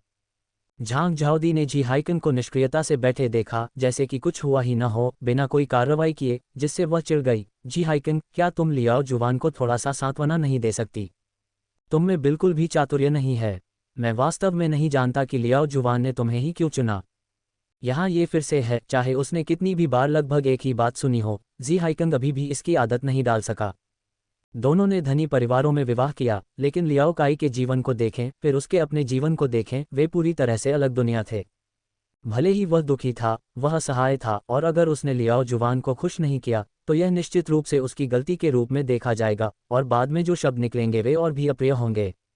जी हाइकिंग ने लियाओ जुवान को सांत्वना देना शुरू किया, जिनसे वह बहुत परिचित था। ग्रेट नॉर्थ वेस्ट से आने और सबसे बड़े बेटे होने के कारण वह घर पर निर्णायक थे। लेकिन यहाँ आने के बाद वह ऐसा हो गया था, ऐसा कुछ जिस पर वह कभी विश्वास नहीं करता अगर उसने खुद इसका अनुभव न किया होता। वह अब इसे सहन कर रहा था, उस दिन की प्रतीक्षा कर रहा था जब वह सफल और प्रसिद्ध हो जाएगा, और तब वह निश्चित रूप से यू परिवार को बताएगा कि वह भी एक गुस्सैल व्यक्ति है। उस दिन लियाओ जुवान ने जो बात कही थी उसके बारे में सोचते हुए, अगर योजना सफल हो गई तो यह अच्छी बात होगी कि हम यू परिवार के साथ एक ही छत के नीचे न रहें। कोई बात नहीं, कोई बात नहीं, हमारे पास शुरू से ही कार नहीं थी, बस मेरे सहपाठियों को सच बता देना, वे कुछ नहीं कहेंगे। खैर, चाहे शब्द कितने भी कठोर क्यों न हो, क्या वे यू परिवार के सदस्यों के शब्दों से भी बदतर हो सकते थे? सहपाठियों को सच बताओ। लियाओ जुवान इस बात पर सहमत कहाँ होगा। ऐसा करने का मुख्य कारण ये था कि वह अपने सहपाठियों को ये दिखाना चाहती थी कि भले ही जी हाइकिन के पास पैसा नहीं था, फिर भी वे अपने आप में समृद्ध थे। वह निश्चित रूप से बहुत से लोगों को कुचल सकती थी, लेकिन अब जब कार चली गई थी तो ये कल्पना करना आसान था कि जब वे अकेले आते थे तो सहपाठी उनके बारे में किस तरह बात करते थे। उनकी आलोचनात्मक निगाहों की कल्पना करना आसान था। नहीं, हमारे पास एक कार होनी चाहिए, अन्यथा ये हमारी प्रतिष्ठा को नुकसान पहुंचाएगा। लियाओ जुवान ने कार रखने पर जोर दिया। लियाओ जुवान को पागल होते देख यू परिवार में हर किसी को विभिन्न स्तरों पर असहायता महसूस हुई। ये सब तुम्हारी पत्नी की गलती है, आखिर उसने कार क्यों बेची? फैंग लिली भी बहुत गुस्से में थी, मूल रूप से सोच रही थी कि अगर लियाओ काई गाड़ी चलाए तो वह अपनी मां को चेकअप के लिए अस्पताल ले जा सकती है, जो सुविधाजनक और पैसे बचाने वाला होगा। लेकिन अब कार के बिना उसे अस्पताल तक टैक्सी के किराए की चिंता होने लगी, और भारी किराए के बारे में सोचकर ही उसका दिल दुखने लगा, क्योंकि उसका मासिक वेतन केवल कुछ 100 रुपये था। बिल्कुल, दूसरे भाई, आप उसे इस तरह से लाड़ प्यार नहीं कर सकते। लियाओ जुवान को अपनी दूसरी भाभी झाओ वेंजिन कभी पसंद नहीं थी, और अब जो उसके मन में द्वेष था उसे देखते हुए वह निश्चित रूप से झाओ वेंजिन को आसानी से नहीं छोड़ेगी। वास्तव में दूसरे भाई आपको परिवार के मुखिया की तरह व्यवहार करना होगा। लियाओ जुन वास्तव में इस छोटे भाई से बहुत ईर्ष्या करता था। यद्यपि वह उतना आकर्षक नहीं था, लोगों से मीठी मीठी बातें करने में उतना कुशल नहीं था, फिर भी वह प्रभावशाली कदकाठी वाली पत्नी से विवाह करने में सफल रहा। शहर के व्यस्त केंद्र में उनके पास एक छोटा सा निजी आंगन वाला घर था, और सबसे महत्वपूर्ण बात यह थी कि हर महीने एक स्थिर किराए की आय होती थी। इसके विपरीत उसकी पत्नी की पारिवारिक संपत्ति से उसका कोई लेना देना नहीं था, फिर भी वे उसे कभी भी परेशानी की स्थिति में नहीं छोड़ते थे। यद्यपि उन्होंने यू परिवार में विवाह किया था, फिर भी वे यू परिवार की अधिक मदद क्यों नहीं कर सके। लियाओ दाकियांग, जो कभी कभार ही बोलते थे, ने भी इस बार अपनी आवाज़ उठाई। आमतौर पर जब वह मछली पकड़ने या ऐसे ही अन्य कामों के लिए जाता था, तो एक फ़ोन कॉल पर दूसरा भाई तुरंत उसे लेने के लिए चला जाता था, जिससे उसे अपने दोस्तों के सामने काफ़ी सम्मान मिलता था। लेकिन अब जब कार चली गई तो उसे डर लगने लगा कि यह उसके दोस्तों के सामने कैसी दिखेगी, और वह दुखी होता गया। एक के बाद एक उसे अपनी पत्नी को नियंत्रित करने के लिए मनाने की कोशिश करते हुए, उसे अपने सिर के ऊपर चढ़ने से रोकने की कोशिश करते हुए लियाओ काई ने असहाय होकर आह भरी। ऐसा नहीं है कि मैं उसे नियंत्रित नहीं करना चाहता, लेकिन उसने कहा कि अब से वह यू परिवार के मामलों से निपटेगी नहीं, न ही वह कोई पैसा देगी। शादी के इतने सालों बाद भी उसने मेरी तनख्वाह तक नहीं देखी है। क्या? जैसे ही ये शब्द निकले, पूरा यू परिवार हंगामा मच गया। जब से लियाओ काई की शादी हुई, वह अपना वेतन यू परिवार को सौंपते रहे, जिसे यू परिवार के बुजुर्ग या तो सबसे बड़े बेटे या सबसे छोटी बेटी को दे देते थे। वे कभी कभी झाओ वेंजिन के सामने अपनी गरीबी के बारे में रोना भी नहीं भूलते थे, तथा समय समय पर कुछ पैसे भी जुटा लेते थे। अब उसके ऐसे शब्द कहने पर यू परिवार, जो लंबे समय से लियाओ काई के वेतन को अपना पैसा मानता था, उसे कैसे स्वीकार कर सकता था। तलाक, हमें तलाक लेना ही होगा, लियाओ जुवान जोर से चिल्लाया। वह सचमुच हमारी अवज्ञा कर रही है। ठीक है, तलाक। ऐसी पत्नी को रखने का क्या फ़ायदा जो अपने पति की बात नहीं सुनती। लियाओ दाकियांग बहुत नाराज़ हुआ। यदि वे इस बार झाओ वेंजिन को दबा नहीं सके, तो भविष्य में उसकी अवज्ञा और अधिक अहंकारी हो जाएगी। एक बार फिर सभी की राय सुनकर लियाओ काई ने धीरे से आह भरी। उसने कहा कि अगर वह तलाक चाहती है तो हम तलाक ले लेंगे। उसने कहा कि कल हम जाकर कागजी कार्रवाई करेंगे। लियाओ काई पहले भी कई बार तलाक की बात उठा चुका था, क्योंकि वह जानता था कि झाओ वेंजिन इसके लिए बिल्कुल भी सहमत नहीं होगा। वह शायद मजाक नहीं कर रही है, लियाओ काई ने फिर से सोचा, जो वास्तव में वह सबसे ज़्यादा समझ नहीं पाया था। स्पष्टतः झाओ परिवार के बुजुर्ग दंपति ने अतीत में उसे तलाक के लिए मनाने में असफल नहीं हुए थे, लेकिन वह कभी सहमत नहीं हुई थी। जब भी वह और उसका परिवार चाहते थे कि झाओ वेंजिन पैसा खर्च करे या कोई प्रयास करे, अगर वह थोड़ी भी अनिच्छा दिखाती तो वे तलाक की धमकी देते। हर बार जब वे ऐसा करते, झाओ वेंजिन निश्चित रूप से उनकी इच्छाओं का पालन करता। इस बार भी यही चाल काम क्यों नहीं कर सकी। लियाओ परिवार अचंभित रह गया। वह जरूर झांसा दे रही है, झांग झाओदी ने एक पल के लिए सोचा। उसे यकीन हो गया कि झाओ वेंजिन बस उसे डराने की कोशिश कर रही थी। कल उससे कहो कि वह एक नई कार खरीद ले, और हाँ, उसे अपनी बहन की शादी के लिए घर दे दे। अगर वह सहमत नहीं है तो तलाक ले लो। झांग झाओदी ने शर्त लगाई कि झाओ वेंजिन निश्चित रूप से तलाक के लिए सहमत नहीं होगा, लेकिन बस अगर वह मान भी जाए तो। लियाओ काई भी वास्तव में घबरा रहा था। यदि सचमुच उनका तलाक हो गया तो वह क्या करेगा। यद्यपि उनकी आय अच्छी थी, लेकिन घर न होना एक समस्या थी, क्योंकि घर वापस जाना कोई विकल्प नहीं था। बिना घर के स्वीकार्य आय का क्या फ़ायदा। कोई भी महिला उसे पसंद नहीं करेगी या उससे शादी करने को तैयार नहीं होगी। ऐसा होने पर जो लोग शुरू में झांग झाओदी के पीछे बोलने के लिए उत्सुक थे, वे सभी चुप हो गए। यदि वे सचमुच तलाक ले लेते हैं तो निश्चित रूप से लियाओ परिवार को सबसे अधिक नुकसान होगा। झाओ वेंजिन निश्चित रूप से कभी भी उनकी मदद नहीं करेगा, और लियाओ काई को वापस घर जाना होगा। फैंग लिली ने इससे भी आगे की बात सोची। लियाओ काई के अविवाहित रहने की संभावना नहीं थी, लेकिन घर बहुत बड़ा था और उसके छोटे भाई की आय इतनी नहीं थी कि वह दूसरा घर खरीद सके। इस प्रकार सबसे संभावित परिदृश्य ये था कि यदि लियाओ काई पुनर्विवाह करता तो वह घर पर ही रहता। क्या उनका 3 सदस्यीय परिवार अब भी 2 कमरों में रह सकेगा? ये स्पष्टतः असंभव था। इस पर विचार करते हुए फैंग लिली ने महसूस किया कि बिना किसी लाभ या कार के भी वह लियाओ काई को तलाक नहीं लेने दे सकती थी। यह उसके अपने हितों के लिए स्पष्ट रूप से हानिकारक होगा। लियाओ जुन की ओर देखते हुए, जिसने भी यही सोचा था, उसने अपना सिर हिलाया, उसे बात करना बंद करने का संकेत दिया। भले ही झाओ वेंजिन सिर्फ बात कर रही थी और वास्तव में तलाक नहीं चाहती थी, लेकिन अगर उसने तलाक ले लिया तो क्या होगा। झांग झाओदी ने काफ़ी चर्चा के बाद गुस्से से कहा, आपको आज रात घर पर नहीं रहना चाहिए। वापस जाओ और अपनी पत्नी से अच्छी तरह बात करो। आखिरकार घर पर कार होना बहुत सुविधाजनक है। जब कुछ घटित हो जाए तो घबराएं नहीं, और यदि वह सचमुच कार खरीदने के लिए सहमत नहीं होती है तो। झांग झाओदी ने गहरी सांस ली। उसे मजबूर मत करो। हम इन मामलों को तलाक तक नहीं ले जा सकते। सार्वजनिक रूप से इसका उल्लेख करना शर्मनाक है। इसके अलावा अपनी बहन के विवाह घर के बारे में कोई भी शब्द न निकलने दें। झांग झाओदी को डर था कि मूर्ख लियाओ काई लापरवाही से बोल देगा और झाओ वेंजिन को फिर से उकसाएगा, जिससे और भी अधिक अपूरणीय स्थिति पैदा हो जाएगी। बूढ़ी महिला ने मन बना लिया था कि अब वे झाओ वेंजिन को कुछ समय के लिए घमंड से काम करने देंगे, लेकिन एक बार जब वह उनके साथ रहने लगेगी तो वे उसे निश्चित रूप से सबक सिखाएंगे। वे उसे सिखाएंगे कि एक अच्छी बहू कैसे बने। उसे अपने पति की बातों की बिल्कुल भी अवहेलना नहीं करनी चाहिए। वापस जा रहे हैं। लियाओ काई ने यह उम्मीद नहीं की थी कि अंत में उसका परिवार मौखिक रूप से झाओ वेंजिन की निंदा करेगा और फिर उसे घर वापस भेज देगा, जो अनिवार्य रूप से उसे अपनी गलतियों को स्वीकार करने के लिए मजबूर कर रहा था। लियाओ काई वास्तव में काफी अनिच्छुक महसूस कर रहा था और ऐसा नहीं करना चाहता था, लेकिन उसके पास कोई विकल्प नहीं था। वह अपने परिवार की व्यवस्था का पालन करने का आदी था, चाहे वे जो भी कहें। कुछ खाने के बाद वह चला गया। उसके चले जाने के बाद लियाओ परिवार पुनः मिला। लियाओ जुवान ने शुरू में सोचा था कि झांग झाओदी झाओ वेंजिन को बुरी तरह डांटेंगे, लेकिन अप्रत्याशित रूप से यह इस तरह समाप्त हुआ। माँ, मुझे लगता है कि दूसरी भाभी तलाक नहीं लेगी, लियाओ जुवान ने गुस्से से कहा। मुझे लगता है कि आप उसके प्रति बहुत नर्म दिल हैं। नर्म दिल? झांग झाओदी ने ठंडे स्वर में कहा, मैं बस चिंतित हूँ। क्या होगा यदि हम उसे सचमुच ही तलाक की कगार पर धकेल दें और वह तलाक ले ले? तो क्या? लेकिन वह तलाक नहीं लेगी। अगर वह चाहती तो बहुत पहले ही ऐसा कर चुकी होती, लियाओ जुवान ने तर्क दिया। लेकिन अगर वह तलाक ले ले तो क्या होगा? तो फिर तुम्हारा दूसरा भाई घर वापस आ जाएगा। जरा सोचिए, आपका विवाह कक्ष और आपका दूसरा भाई भी यहाँ रहने के लिए वापस आ रहा है। जरा सोचिए कि यह घर कितना विशाल है।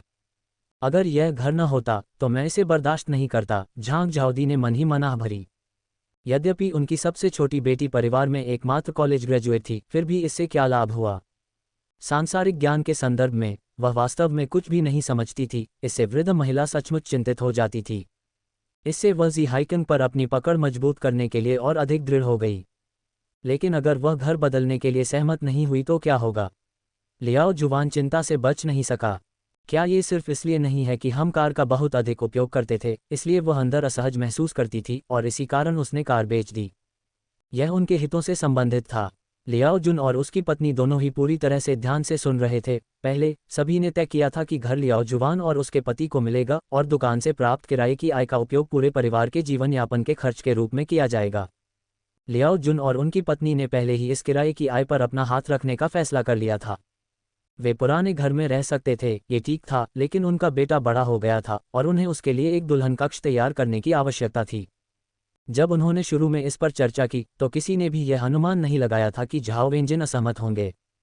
अब जब ऐसी अप्रत्याशित घटना घटी थी तो झांग झाओदी ने भी इसकी उम्मीद नहीं की थी। अगर उसने असहमत होने की हिम्मत की तो मैं हंगामा खड़ा कर दूंगी, बूढ़ी महिला ने आक्रामक होकर कहा।